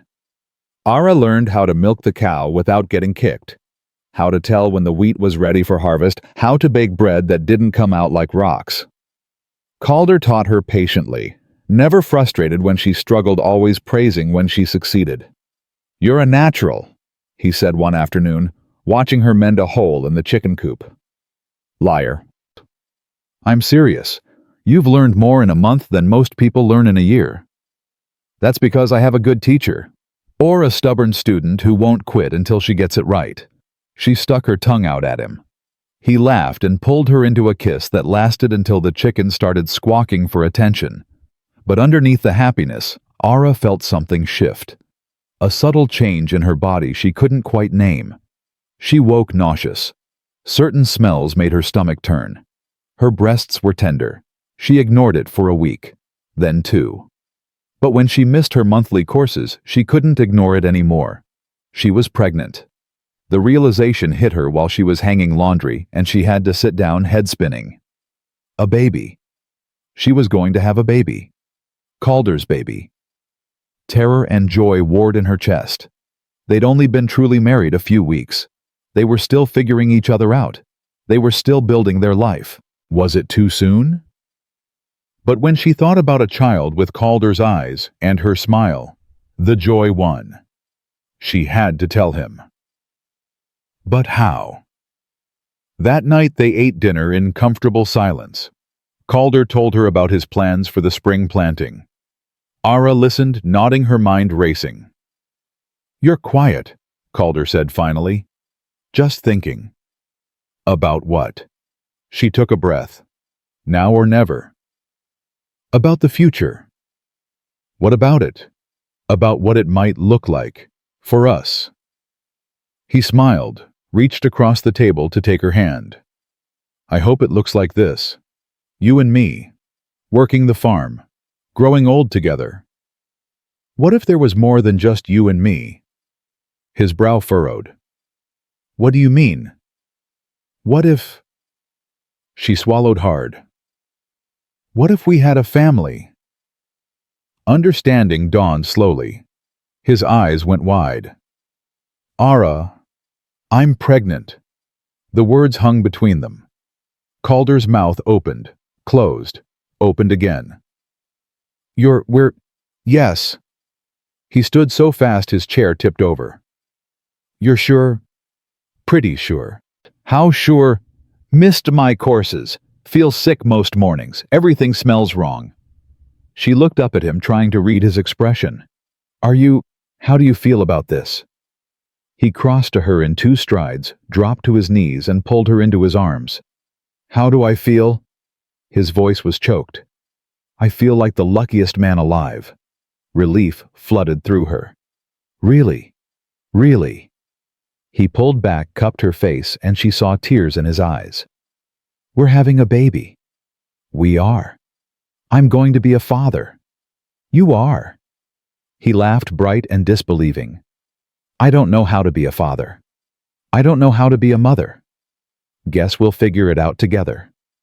"Together," she agreed. He kissed her, gentle and reverent, his hand sliding down to rest on her still flat stomach. "Hello, little one," he whispered against her belly. "I'm your papa, and I already love you more than I knew was possible." Ara's tears spilled over. "Calder, we're having a baby," he said again, like he couldn't quite believe it. "We are. I need to build a crib and fix up that back room, and God, Ara, there's so much to do." She laughed, pulling his face up to look at her. "We have time." How much time? 7 months probably. Maybe 8. His grin was enormous. 7 months until our whole world changes. Are you ready? No. He kissed her again. But I will be. We will be. That night, Calder lay with his head on her stomach, talking softly to the baby that was barely more than a promise. Your mama's the bravest person I know. She stood up to her mother. She stood up to a whole town. She chose me when she didn't have to. And she's going to be the best mother you could ask for. Ara's fingers carded through his hair. What about their papa? Their papa's terrified. But he's going to try his best. Going to work hard to give you everything you need. Going to teach you about the land and the sky and how to be kind. Going to love you and your mama with everything he has. They're lucky to have you. I'm lucky to have you both. He pressed a kiss to her stomach. So lucky. The next morning, Ara woke to find Calder already up hammering something in the back room. She padded over, found him measuring wood. What are you doing? Starting the crib. Calder, we have months. I know, but I can't just sit around. I need to do something, need to make sure everything's ready. She leaned against the doorframe watching him work, love swelling so large in her chest she thought she might burst. You're going to be a wonderful father. He looked up, saw her watching, and his expression softened. Come here. She crossed to him. He pulled her into his arms, rested his chin on top of her head. I meant what I said last night. About being terrified. I know. What if I mess this up? What if I'm not good enough? What if... You won't mess it up. You'll be exactly what they need. Just like you're exactly what I need. How do you know? Because I know you. And I trust you. Completely. He held her tighter. I love you so much. I love you too. They stood like that for a long time, wrapped in each other, the future stretching out before them, uncertain but bright. Later that week, Jonas rode out with supplies. He took one look at Ara and grinned. Well, well, well. Ara frowned. What? You're pregnant. Her jaw dropped. How did you... You're glowing. And Cal's been walking around town buying baby things when he thinks nobody's looking. Jonas clapped Calder on the back. Congratulations, you two. Calder grinned sheepish. Wanted to be prepared. So I heard. Mrs. Pemberton says you bought out her entire stock of baby blankets. She's exaggerating. She counted. 7 blankets, Cal. 7. Ara laughed. 7. The baby needs to stay warm, Calder said defensively. The baby needs 1, maybe 2 blankets, not 7. What if it's cold? Then we'll buy more blankets. Jonas shook his head, grinning. You two are going to be disasters as parents. I love it. They ate lunch together, Jonas regaling them with town gossip. Apparently, Edith Harlow had started telling people she'd always known Ara and Calder would work out, that she'd been supportive from the start. Ara snorted. She's rewriting history. Let her, Calder said. Doesn't matter what she says. We know the truth. You're not angry. Why would I be angry? She gave us the money to save the farm. That counts for something. She only did it to save face. Maybe. Or maybe deep down under all that bitterness she actually cares about you. Ara wasn't sure she believed that, but it was a nice thought. After Jonas left, Calder pulled Ara onto his lap on the porch. Talk to me about something. Like what? Anything. I just like hearing your voice. She smiled. You're sappy today. I'm happy. There's a difference. Okay. Let's see. She thought for a moment. When I was little, I used to dream about running away. Just packing a bag and walking until I hit the ocean. Why didn't you?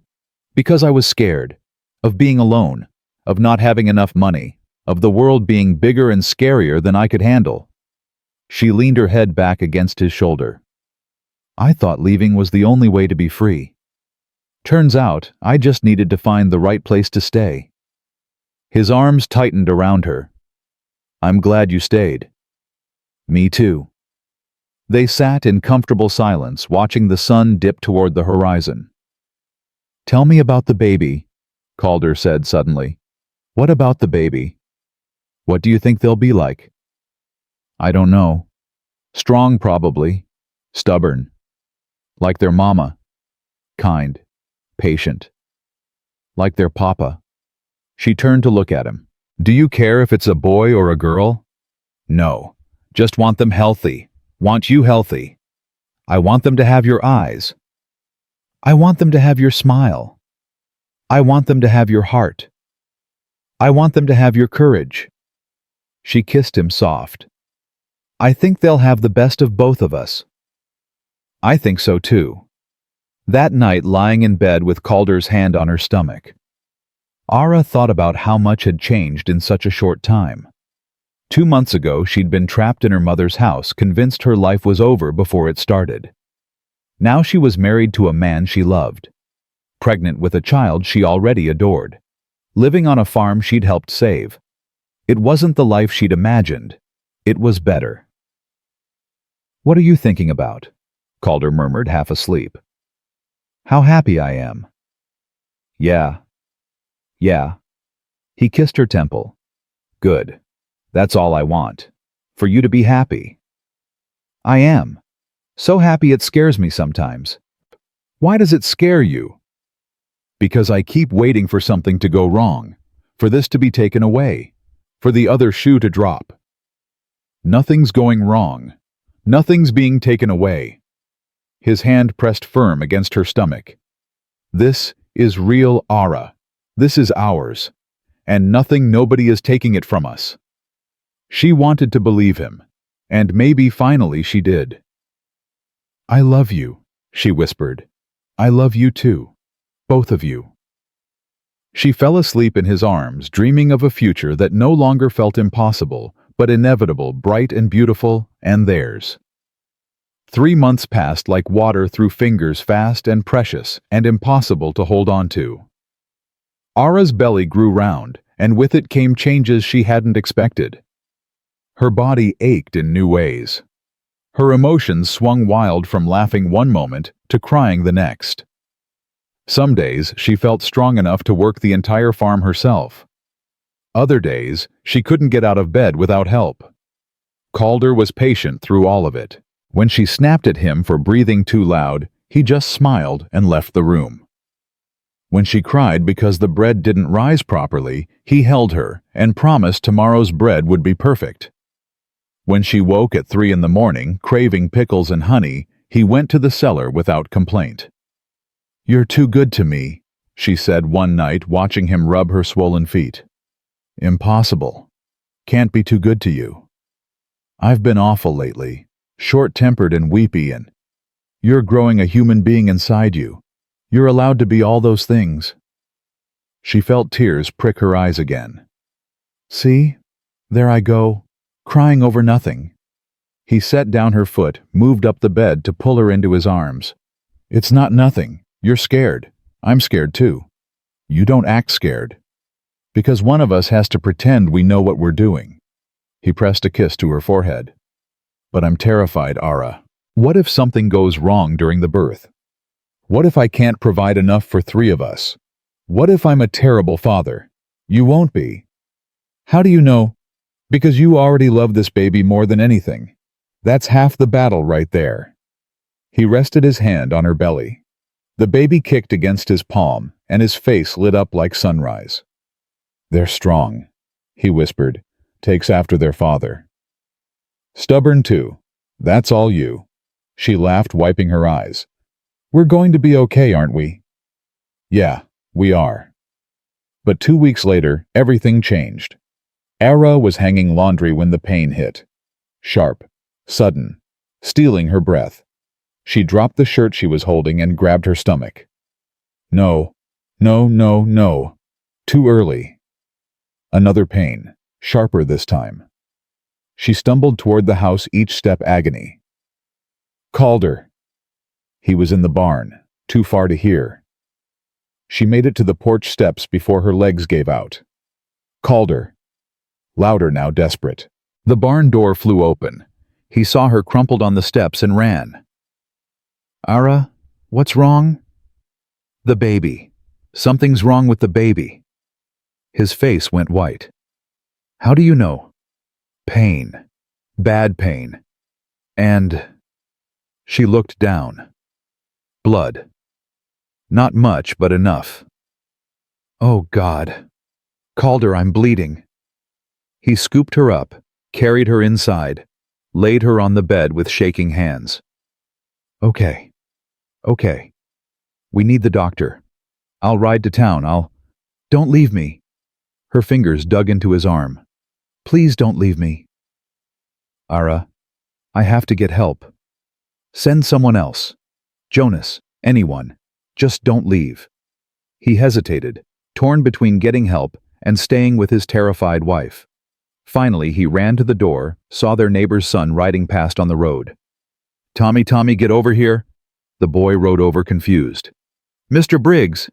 Ride to town, fast as you can. Get Doc Matthews. Tell him it's my wife. Tell him it's urgent. Yes, sir.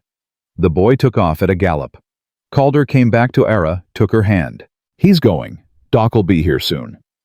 What if soon isn't fast enough? Don't think like that. Calder, I'm so scared. I know. I am too. He pressed his forehead to hers. But you're strong.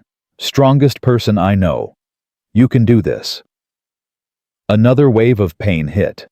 She cried out, curling into herself. Calder felt helpless, useless watching her suffer, and unable to do anything about it. Tell me what to do, he begged. Tell me how to help. Just stay. Just be here. I'm not going anywhere, I promise. Time crawled. Each minute felt like an hour. The pain came and went in waves, each one worse than the last. Ara gripped Calder's hand so hard she thought she might break his fingers, but he never pulled away. Finally, after what felt like forever, Doc Matthews arrived. He was an older man, gray-haired and calm, and his presence immediately brought a measure of relief. He examined Ara quickly, efficiently, his face giving nothing away. How bad is it? Calder asked, voice tight. Could be worse. Could be better. Doc Matthews looked at Ara. You're spotting, but you haven't lost the baby yet. That's good. But you need complete bed rest. No work, no walking around, no stress. For how long? Ara asked. Until the baby comes. But that's 3 more months. 4, actually. You're only 5 months along. Ara's heart sank. 4 months in bed. 4 months of being useless, helpless, dependent. I can't do that. The farm will be fine, Calder said firmly. I'll handle it. Calder, you can't do everything yourself. Watch me. He looked at the doctor. What else? What else does she need? Rest, fluids, good food, and someone watching her constantly. If the bleeding gets worse, you send for me immediately. Understood. Understood. After Doc Matthews left, Ara lay staring at the ceiling, tears sliding into her hair. Hey. Calder wiped them away gently. What's wrong? Everything. I'm supposed to be helping you, not lying here like a woman growing our child. That's not nothing, Ara. That's everything. You're going to exhaust yourself trying to do my work and yours. Then I'll be exhausted. I don't care. As long as you and the baby are safe, nothing else matters. Calder. No arguments. Doctor's orders. You stay in bed. I handle the farm, and we both focus on keeping this baby safe until they're ready to be born. She wanted to argue. Wanted to insist she could help, could do something, could be useful. But the fear of losing the baby was stronger than her pride. Okay, she whispered. Okay. Okay, I'll stay in bed. I'll rest. I'll do whatever it takes. He kissed her forehead, her cheeks, her lips. That's my girl. The next 4 months were the longest of Ara's life. She lay in bed day after day watching Calder work himself to the bone trying to keep the farm running. He woke before dawn, worked until after dark, came inside exhausted and covered in dirt. But he never complained. Never once suggested this was too hard or too much. He just did what needed doing and made it look easy. Ara tried to help in small ways. She mended clothes while lying down. She shelled peas. She helped plan meals and keep track of supplies. But it wasn't enough. She felt useless watching Calder slowly wear himself down. "You need help," she said one evening, watching him collapse into a chair. "I'm fine." "You're not fine. You're exhausted." "I'll rest when the baby's born." "Calder, Ara, please, don't fight me on this. I can handle it." "You shouldn't have to handle it alone." "I'm not alone. I've got you." "I'm not exactly being helpful right now." He crossed to the bed, took her hand. "You're keeping our baby safe. That's the most helpful thing in the world." She wanted to believe him, but watching him struggle ate at her. A week later, Jonas showed up with a wagon full of people. Ara heard the commotion outside and called for Calder. He came in confused. "What's going on?" "I don't know. Jonas is here with half the town." They went to the window together. Sure enough, Jonas stood in the yard with at least a dozen people, men, women, even a few children. Mrs. Pemberton was there, the blacksmith, the baker, people Ara barely knew. Calder went outside. "Jonas, what's all this?" "This," Jonas said with a grin, "is your help." "What? You can't work this farm alone, Cal. Everyone knows it. So, we're here to help." He gestured to the group. "Mr. Turner's going to help with the planting. Mrs. Pemberton's going to bring meals twice a week. The Hargrove boys are going to handle the heavy lifting. We're all pitching in until that baby's born safe." Calder stared. "I can't ask you to do that." "You didn't ask. We volunteered." "But, no buts." Mrs. Pemberton stepped forward. "You and Ara stood up for yourselves when everyone else was ready to watch you fail. You fought for this farm. You showed this town what real marriage looks like. Now let us return the favor." Calder's throat worked. He looked back at the house, saw Ara watching from the window, tears streaming down her face. "I don't know what to say," he managed. "Say thank you and put us to work," Jonas said. "Thank you." Calder's voice cracked. "Thank you all." From that day on, the farm ran like a well-oiled machine. People showed up daily, some to work, some to bring food, some just to sit with Ara so she wouldn't feel so isolated. Mrs. Pemberton became a regular visitor, bringing gossip and knitting lessons, and a warmth that reminded Ara what a mother could be. "You've got a good man there," Mrs. Pemberton said one afternoon, needles clicking. "I know. He loves you something fierce. Can see it in how he looks at you." Ara smiled. "I love him too, more than I ever thought possible." "That's how it should be. Love that grows instead of shrinks." She paused. "Your mother should see you now." Ara's smile faded. "She doesn't care." "I think she does. In her own twisted way. If she cared, she'd visit. She'd check on me. She'd—" Ara stopped, surprised by how much it still hurt. "She hasn't come once, Mrs. Pemberton. Not once in 6 months. Some people don't know how to show love. Doesn't mean they don't feel it. Maybe. Or maybe she just doesn't love me." Mrs. Pemberton set down her knitting, took Ara's hand. "I don't believe that for a second. She gave you that money, didn't she? When it mattered most. Only to save face. Maybe. Or maybe it was the only way she knew how to say I love you." She squeezed Ara's hand. "Don't let bitterness poison your happiness, child. You've got too much good in your life to waste energy on what's missing." Ara thought about that long after Mrs. Pemberton left. Was there a part of her mother that loved her? That had always loved her, but didn't know how to show it? She didn't know. Wasn't sure she ever would. But Mrs. Pemberton was right about one thing: she had too much good to waste energy on what was missing. 2 weeks before the baby was due, Edith Harlow showed up. Ara was dozing when she heard the knock. Calder answered, and his voice went cold. Mrs. Harlow. Mr. Briggs, is my daughter home? She's resting. I'd like to see her. I'm not sure that's a good idea. I'm not asking permission. Edith's voice was sharp. That's my daughter in there.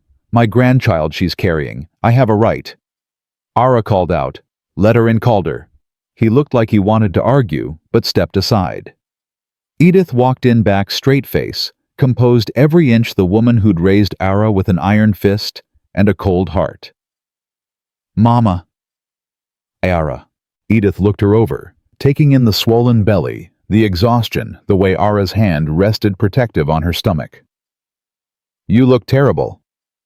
Nice to see you too. I didn't mean it like that. I meant you look tired. I am tired. I've been on bed rest for 3 months. Edith's expression flickered something that might have been concern. Why? Complications. Almost lost the baby. But you didn't. No. Thanks to Calder and Doc Matthews and half the town helping us. Edith was quiet for a moment. Then, I should have come sooner. Ara blinked. What? I should have come. When I heard you were having difficulties. I should have checked on you. She looked away uncomfortable. I'm not good at this. At being warm. At showing I care. But I do. Care, I mean. Ara's throat tightened. You have a funny way of showing it. I know. Edith finally looked at her, and for the first time, Ara saw something vulnerable in her mother's face.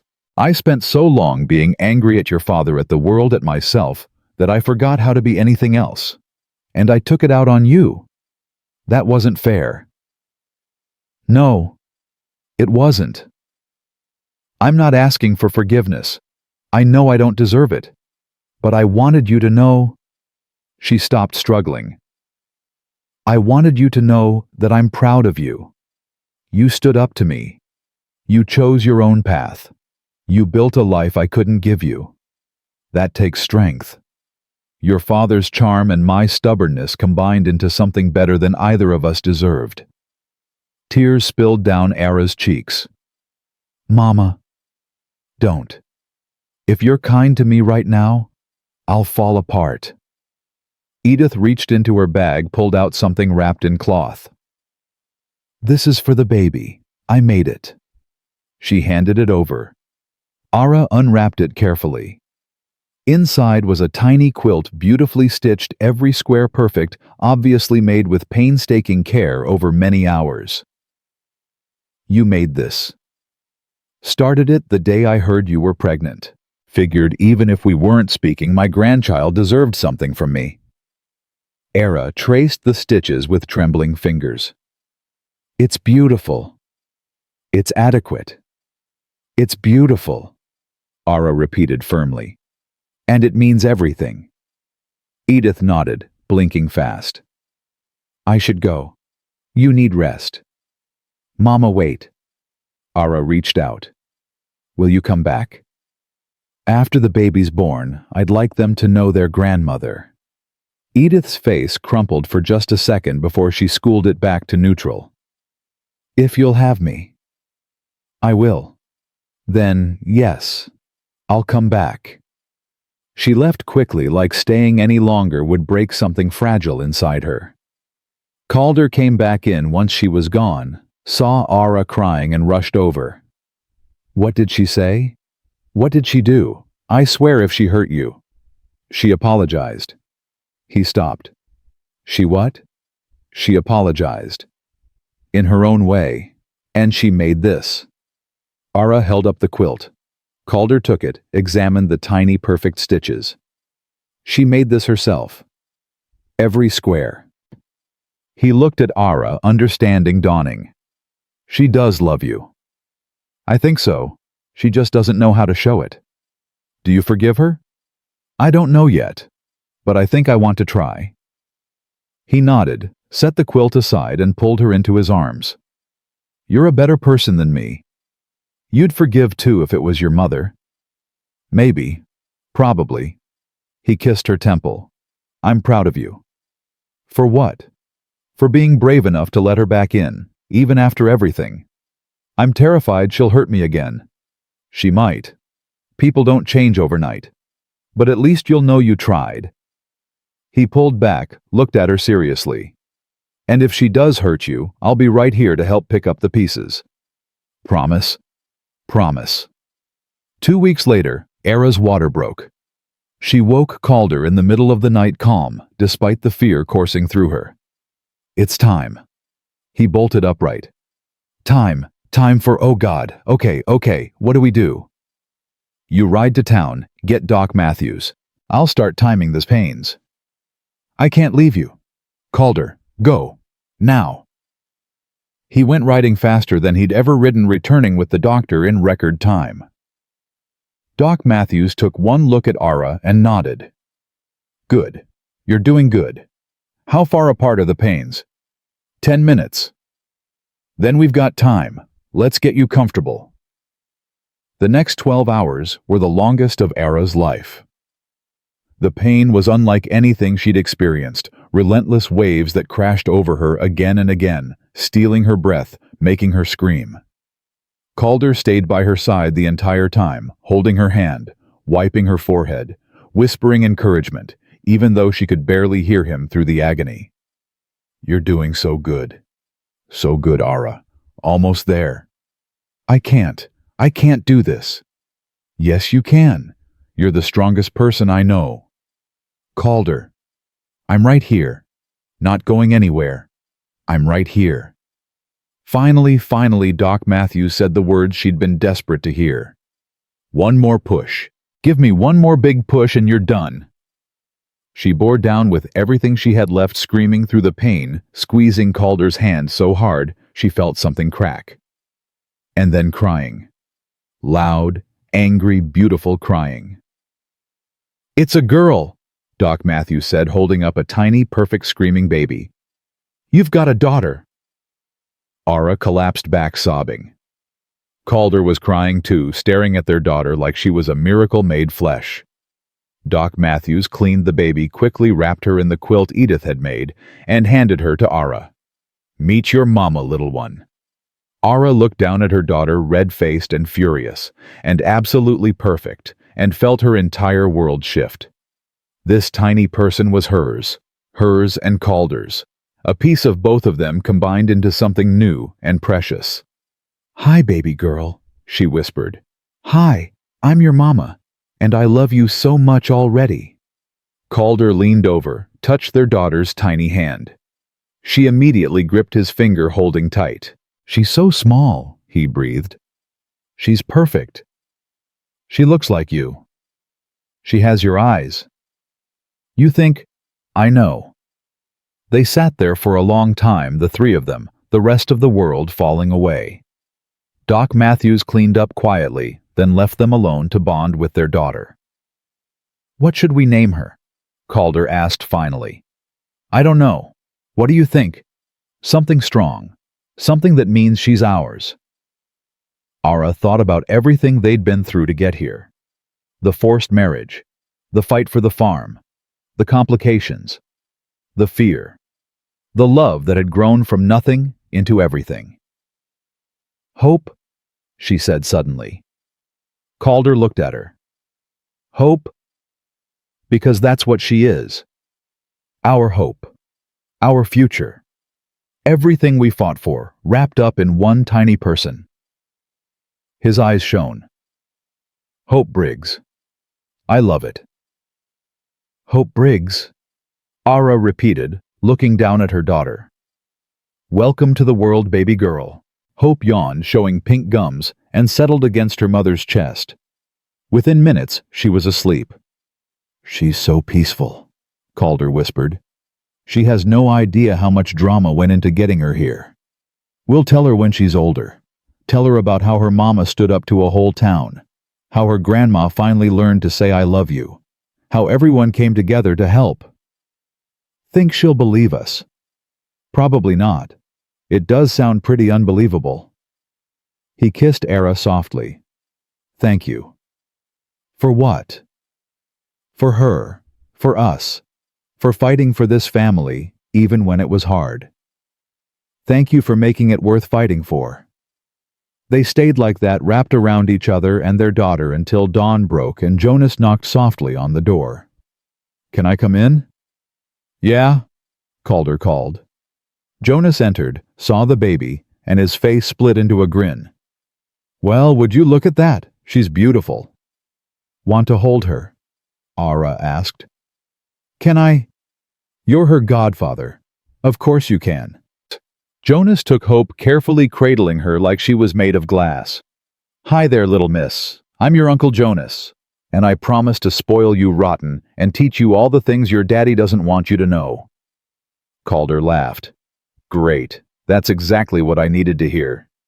Someone's got to make sure she has fun. Jonas looked at them both. You two did good, real good. Thanks, Jonas, for everything. You've been, Calder's voice caught. You've been the best friend anyone could ask for. That's what family does. We show up. He handed Hope back to Ara. I'll let you rest, but the town's already planning a welcome party for this little one. Hope you're ready for visitors. Anytime, Ara said. We're ready. After Jonas left, Calder climbed into bed beside Ara and Hope, wrapping them both in his arms. We did it, he murmured. We did. We're a family now. A real family. We were always a real family.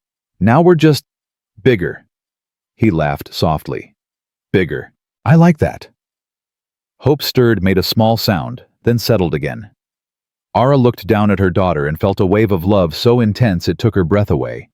This was what she'd been fighting for all along. Not the farm, not the money, not even Calder, though she loved him desperately. This feeling, this moment, this family they'd built from nothing. I'm so happy, she whispered. Me too. Calder kissed her temple. Me too. And as the sun rose over their farm, their home, their sanctuary, their hard-won piece of the world, Calder Briggs closed her eyes and smiled, knowing that whatever came next, they'd face it together. All three of them. Hope was 3 weeks old when Edith showed up again. Ara was nursing in the rocking chair Calder had built, exhausted but content when she heard the knock. Calder answered, and this time his voice wasn't cold, just cautious. Mrs. Harlow? Mr. Briggs, may I come in? He looked at Ara. She nodded. Edith entered carrying a basket covered with cloth.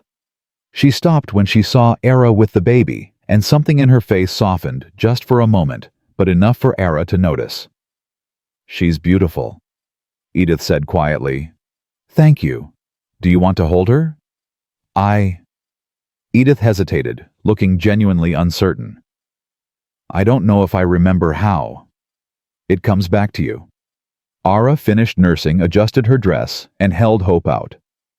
Come on, Mama. Meet your granddaughter.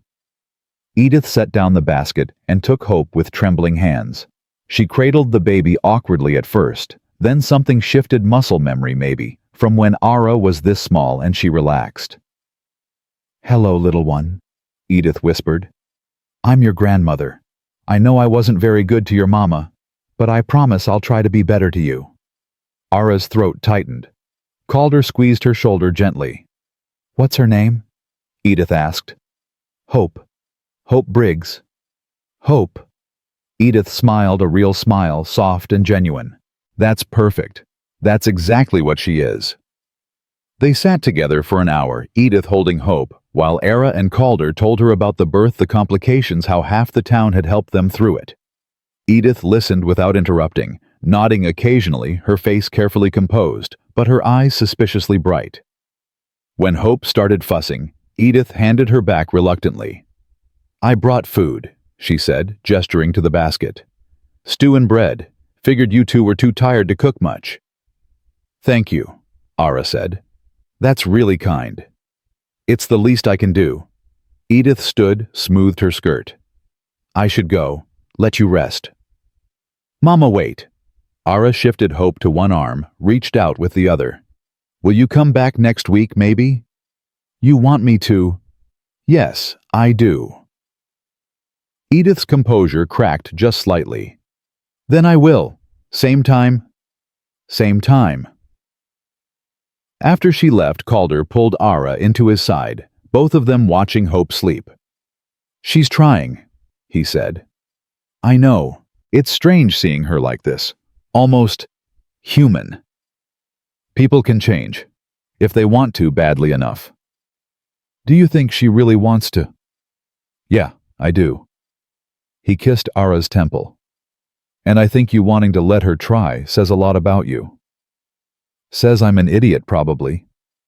Says you're brave and kind and willing to give people second chances, even when they don't deserve them. She's my mother, Calder. Broken or not, she's still my mother. I know. He took Hope from her arms. Go eat. I've got her. Ara ate the stew her mother had brought, rich and warm and tasting like childhood before everything went wrong. When she finished, she found Calder on the porch, with Hope talking to her in that soft voice he used only with their daughter. Your mama's the bravest person I know. She stood up to the whole world to build this life. And now she's giving her own mama another chance, even though it's scary. That's who your mama is, brave and kind and too good for this world. Stop eavesdropping and come hold your daughter, Ara said from the doorway. He grinned. Caught me. Always. She sat beside him, leaned her head on his shoulder. You're good at this. Being a father. You think, I know. She lights up every time you hold her. That's because I'm incredibly charming. That must be it. They sat in comfortable silence, passing Hope back and forth, watching the sun dip lower. These moments, quiet and simple and perfect, were what Ara had dreamed of without knowing she was dreaming. A family, a home, peace. Tell me something, Calder said. Like what? Anything. I just like hearing your voice. She smiled. You ask me that a lot. Because it's true. Could listen to you talk forever. Okay. She thought for a moment. When I was little, before everything fell apart, my father used to take me to the creek. We'd catch tadpoles and watch them turn into frogs. He said it was magic watching something become what it was always meant to be. That's a nice memory. It is.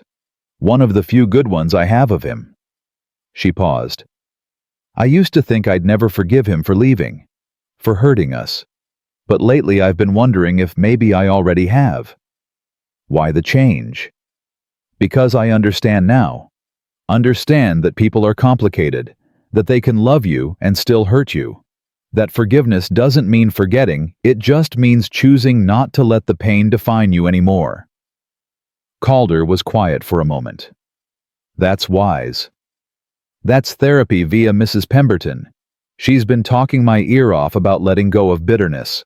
He laughed. Remind me to thank her. For what? For helping you heal. For being the mother figure you deserved all along. Ara felt tears prick her eyes. Yeah, she's pretty great. Hope started crying, that hungry cry that meant feeding time. Ara took her inside, settled into the rocking chair, and Calder brought her water and a blanket. You're spoiling me, she said. Good. You deserve to be spoiled. I'm already spoiled. I have you and Hope and this farm and you deserve all of it and more. He knelt beside the chair, brushed hair from her face. I love you, Ara Briggs. More every day. I love you too, so much it scares me sometimes. Good scared or bad scared? Good scared. The kind that means I have something worth losing. She looked down at Hope, then back at him. I used to think love was dangerous, that caring about someone gave them power to hurt you. But you taught me it's the opposite. Love makes you stronger, braver, better. You taught me that too. He kissed her softly. Before you, I was just surviving, going through the motions. But you made me want to live, really live. We saved each other. Yeah, we did. The weeks turned into months. Hope grew from a tiny newborn into a chubby baby with Calder's eyes and Era's smile. She laughed at everything, cried when she was hungry, and had both her parents wrapped completely around her tiny fingers. Edith visited every week without fail, slowly transforming from the cold, distant woman Ara remembered into something softer. She brought food and baby clothes she'd sewn herself. She told stories about Ara as a baby, stories Ara had never heard before, full of warmth and love that Edith had buried under years of bitterness. "You were so stubborn," Edith said one afternoon, holding Hope. "Refused to sleep unless someone was holding you. Drove me mad." "Sounds familiar," Calder muttered, earning a laugh from both women. "Hope's the same way," Ara admitted. "Won't sleep in her cradle, only in our arms." "That's because she's smart. She knows where she's loved." Edith looked at Ara. "I was too tired to hold you as much as you wanted. Too angry at your father. Too bitter about everything. I'm sorry for that." "Mama." "No, let me finish. I need to say this." Edith took a breath. "I was a terrible mother to you. Cold and harsh and impossibly hard. I told myself I was teaching you to be strong, but really I was just passing on my own pain. You deserved better. You deserved warmth and affection, and someone who told you every day how special you were." Tears spilled down Ara's cheeks. "You did your best." "My best wasn't good enough." "Maybe not. But you're here now. That counts for something." "Does it?" "Yes." Ara reached over, squeezed her mother's hand. "It counts for everything." Edith's composure finally cracked completely. She started crying quiet, shaking sobs that seemed to come from somewhere deep inside. Ara took Hope and held her mother while she fell apart, whispering the words Edith had never said to her. "It's okay. I've got you. You're going to be okay." When Edith finally pulled herself together, she wiped her eyes and laughed wetly. "Look at me. A mess. You're human. It happens. I'm not used to being human. Takes practice." "Good thing you have plenty of time to practice." Ara handed Hope back to her. "She needs her grandmother. And I need her." Edith looked down at Hope with so much love it made Ara's chest ache. "All of you. I need all of you. Then we're here. Whenever you want us." From that day forward, Edith was a constant presence in their lives.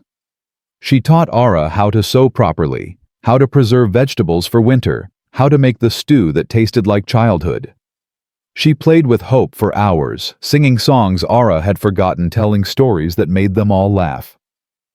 Slowly, painfully, beautifully, they became a real family. Hope turned one on a spring day that smelled like rain and new grass.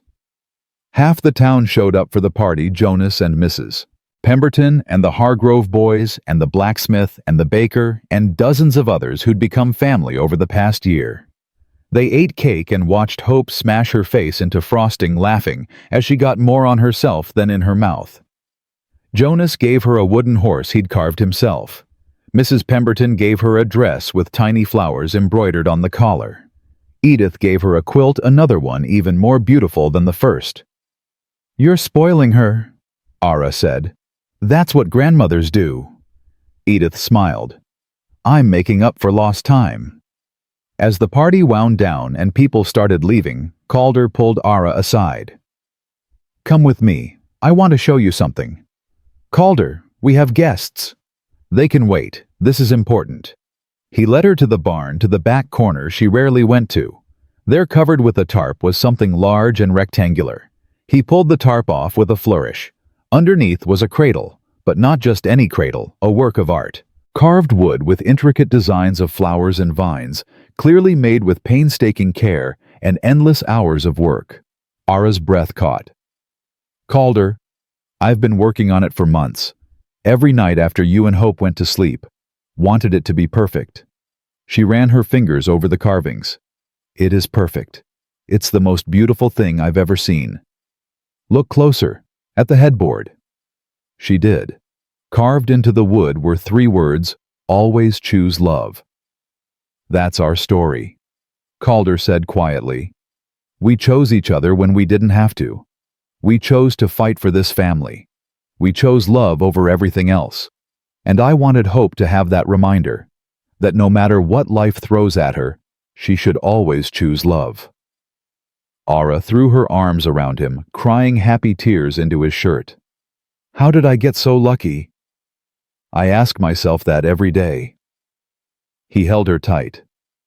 You and Hope are the best things that ever happened to me. You're the best thing that ever happened to us.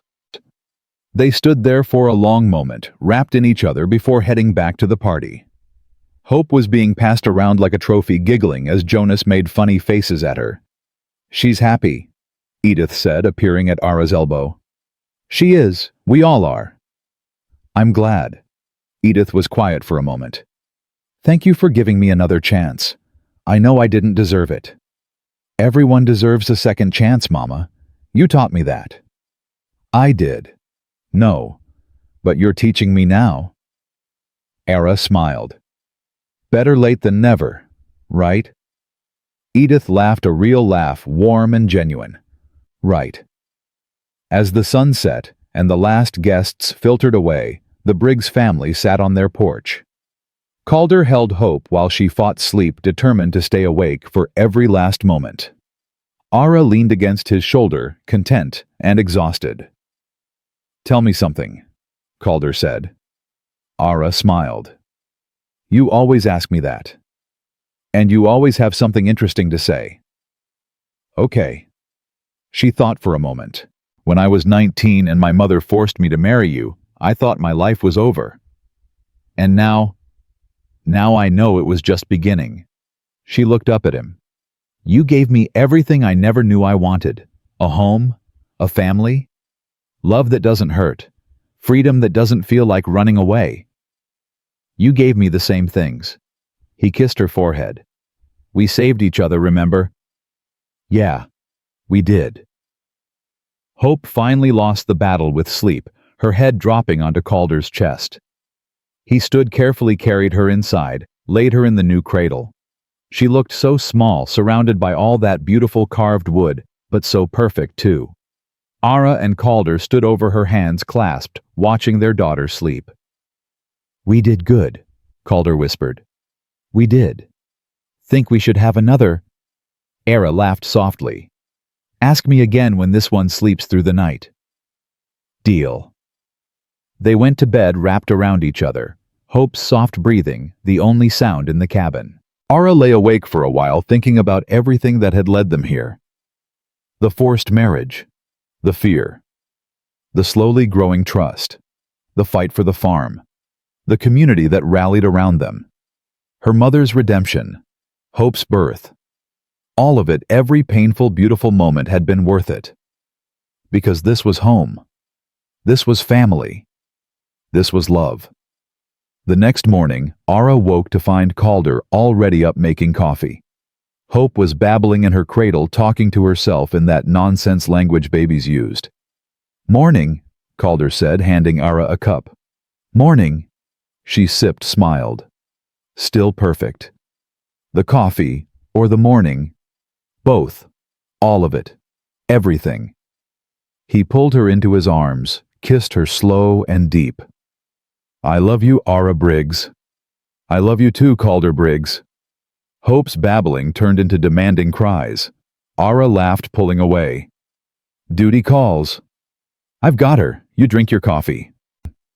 She watched him scoop up their daughter, watched Hope's face light up at the sight of her father, watched him dance around the kitchen with her until she was giggling. This was everything. This moment. This family. This life they'd built from nothing. Jonas stopped by later that morning with news that made them all laugh. Garrison had tried to start a new business in the next town over and promptly failed. Word was he'd lost everything and was living in a boarding house, bitter and broke. Karma, Jonas said with satisfaction. That's what he gets for being a snake. I almost feel bad for him, Ara said. Don't.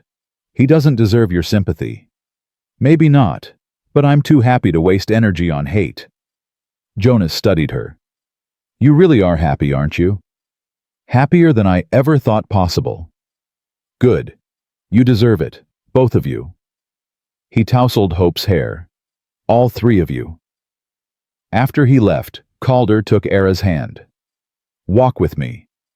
Where? Nowhere. Everywhere. Just want to be with you. They walked the property together. Hope strapped to Calder's chest in a sling Edith had made. They showed her the garden where her mama grew vegetables, the barn where her papa kept the horses, the creek where they planned to teach her to catch tadpoles. One day she'll be old enough to help with the farm, Calder said.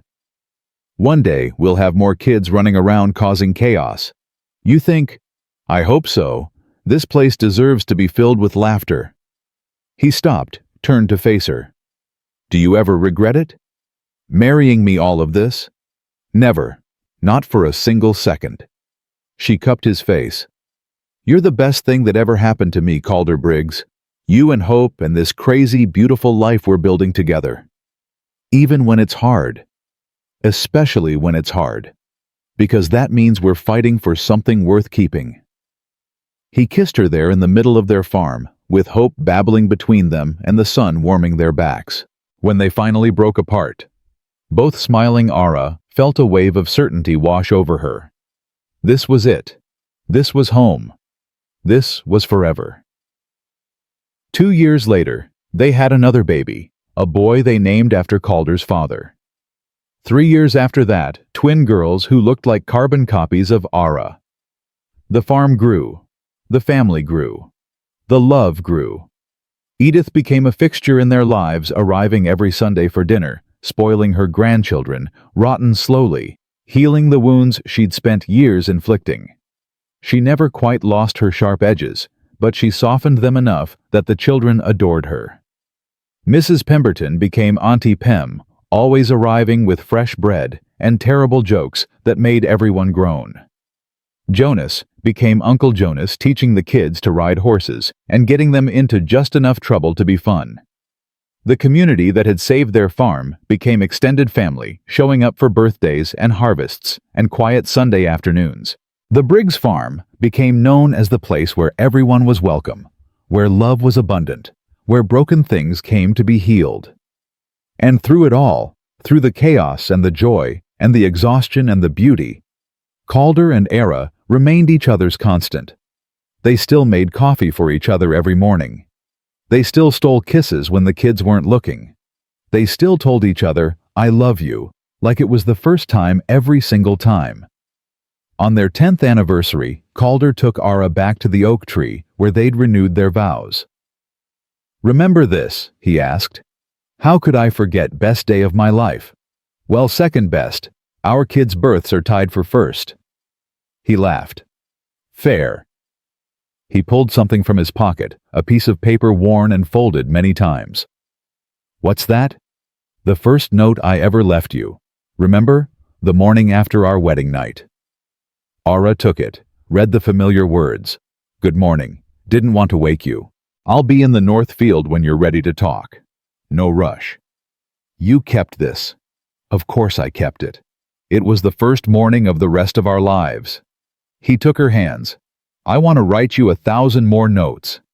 Want to wake up beside you for the next 50 years. Want to watch our kids grow up and have kids of their own. Want to grow old and gray with you on that porch, still drinking terrible coffee and stealing kisses when nobody's watching. Terrible coffee, I make excellent coffee. You make terrible coffee and I love you anyway. She laughed, crying now. I want all of that too, every single bit of it. Yeah, forever. He kissed her under the oak tree, just like he had 10 years ago. And just like then, everything felt right. Perfect. Complete. That night, lying in bed with Calder's arms around her and their children sleeping down the hall, Ara thought about the girl she used to be. 19 and terrified, standing at an altar beside a stranger, convinced her life was ending. She'd been so wrong. Her life hadn't been ending, it had been beginning. And what a life it had become, full of love and laughter and hard work and joy. Full of family, both the one she was born into and the one she'd chosen. Full of second chances and redemption and proof that broken things could be mended if you were willing to put in the work. "What are you thinking about?" Calder murmured, half asleep. "How lucky I am." "We're both lucky." "We are." She turned in his arms, looked at his face in the moonlight. "Thank you." "For what?" "For giving me a choice that night. For being patient. For loving me even when I didn't know how to love you back. For building this life with me. Thank you for choosing to stay. For fighting for us. For teaching me that love doesn't have to hurt." He kissed her forehead. "For making me the happiest man alive." "Forever," she whispered. "Forever," he promised. And as Calder Briggs drifted off to sleep in her husband's arms, in the home they'd built together, surrounded by the family they'd created, she knew with absolute certainty that she'd found exactly what she'd been searching for all along. Not wealth, not status, not escape, just love. Pure, simple, honest love. The kind that grew from respect and patience, and choosing each other every single day. The kind that weathered storms and celebrated sunshine. The kind that proved beyond any doubt that the richest life wasn't measured in money or land or possessions. It was measured in moments like these. In hands held and promises kept and love that never stopped growing. In a family that chose to stay even when leaving would have been easier. In a home built not from wood and stone, but from kindness and courage and the unshakable belief that together they could weather anything. She'd been forced to marry a poor farmer at 19, and he'd shocked everyone by giving her something no one else ever had the freedom to choose her own happiness. And every day since she'd chosen him, chosen this, chosen love, that was the real miracle. Not the farm they'd saved, or the children they'd raised, or the community they'd built. The miracle was that in a world that had tried to break them both, they'd found each other. And in finding each other, they'd found themselves. They'd found home.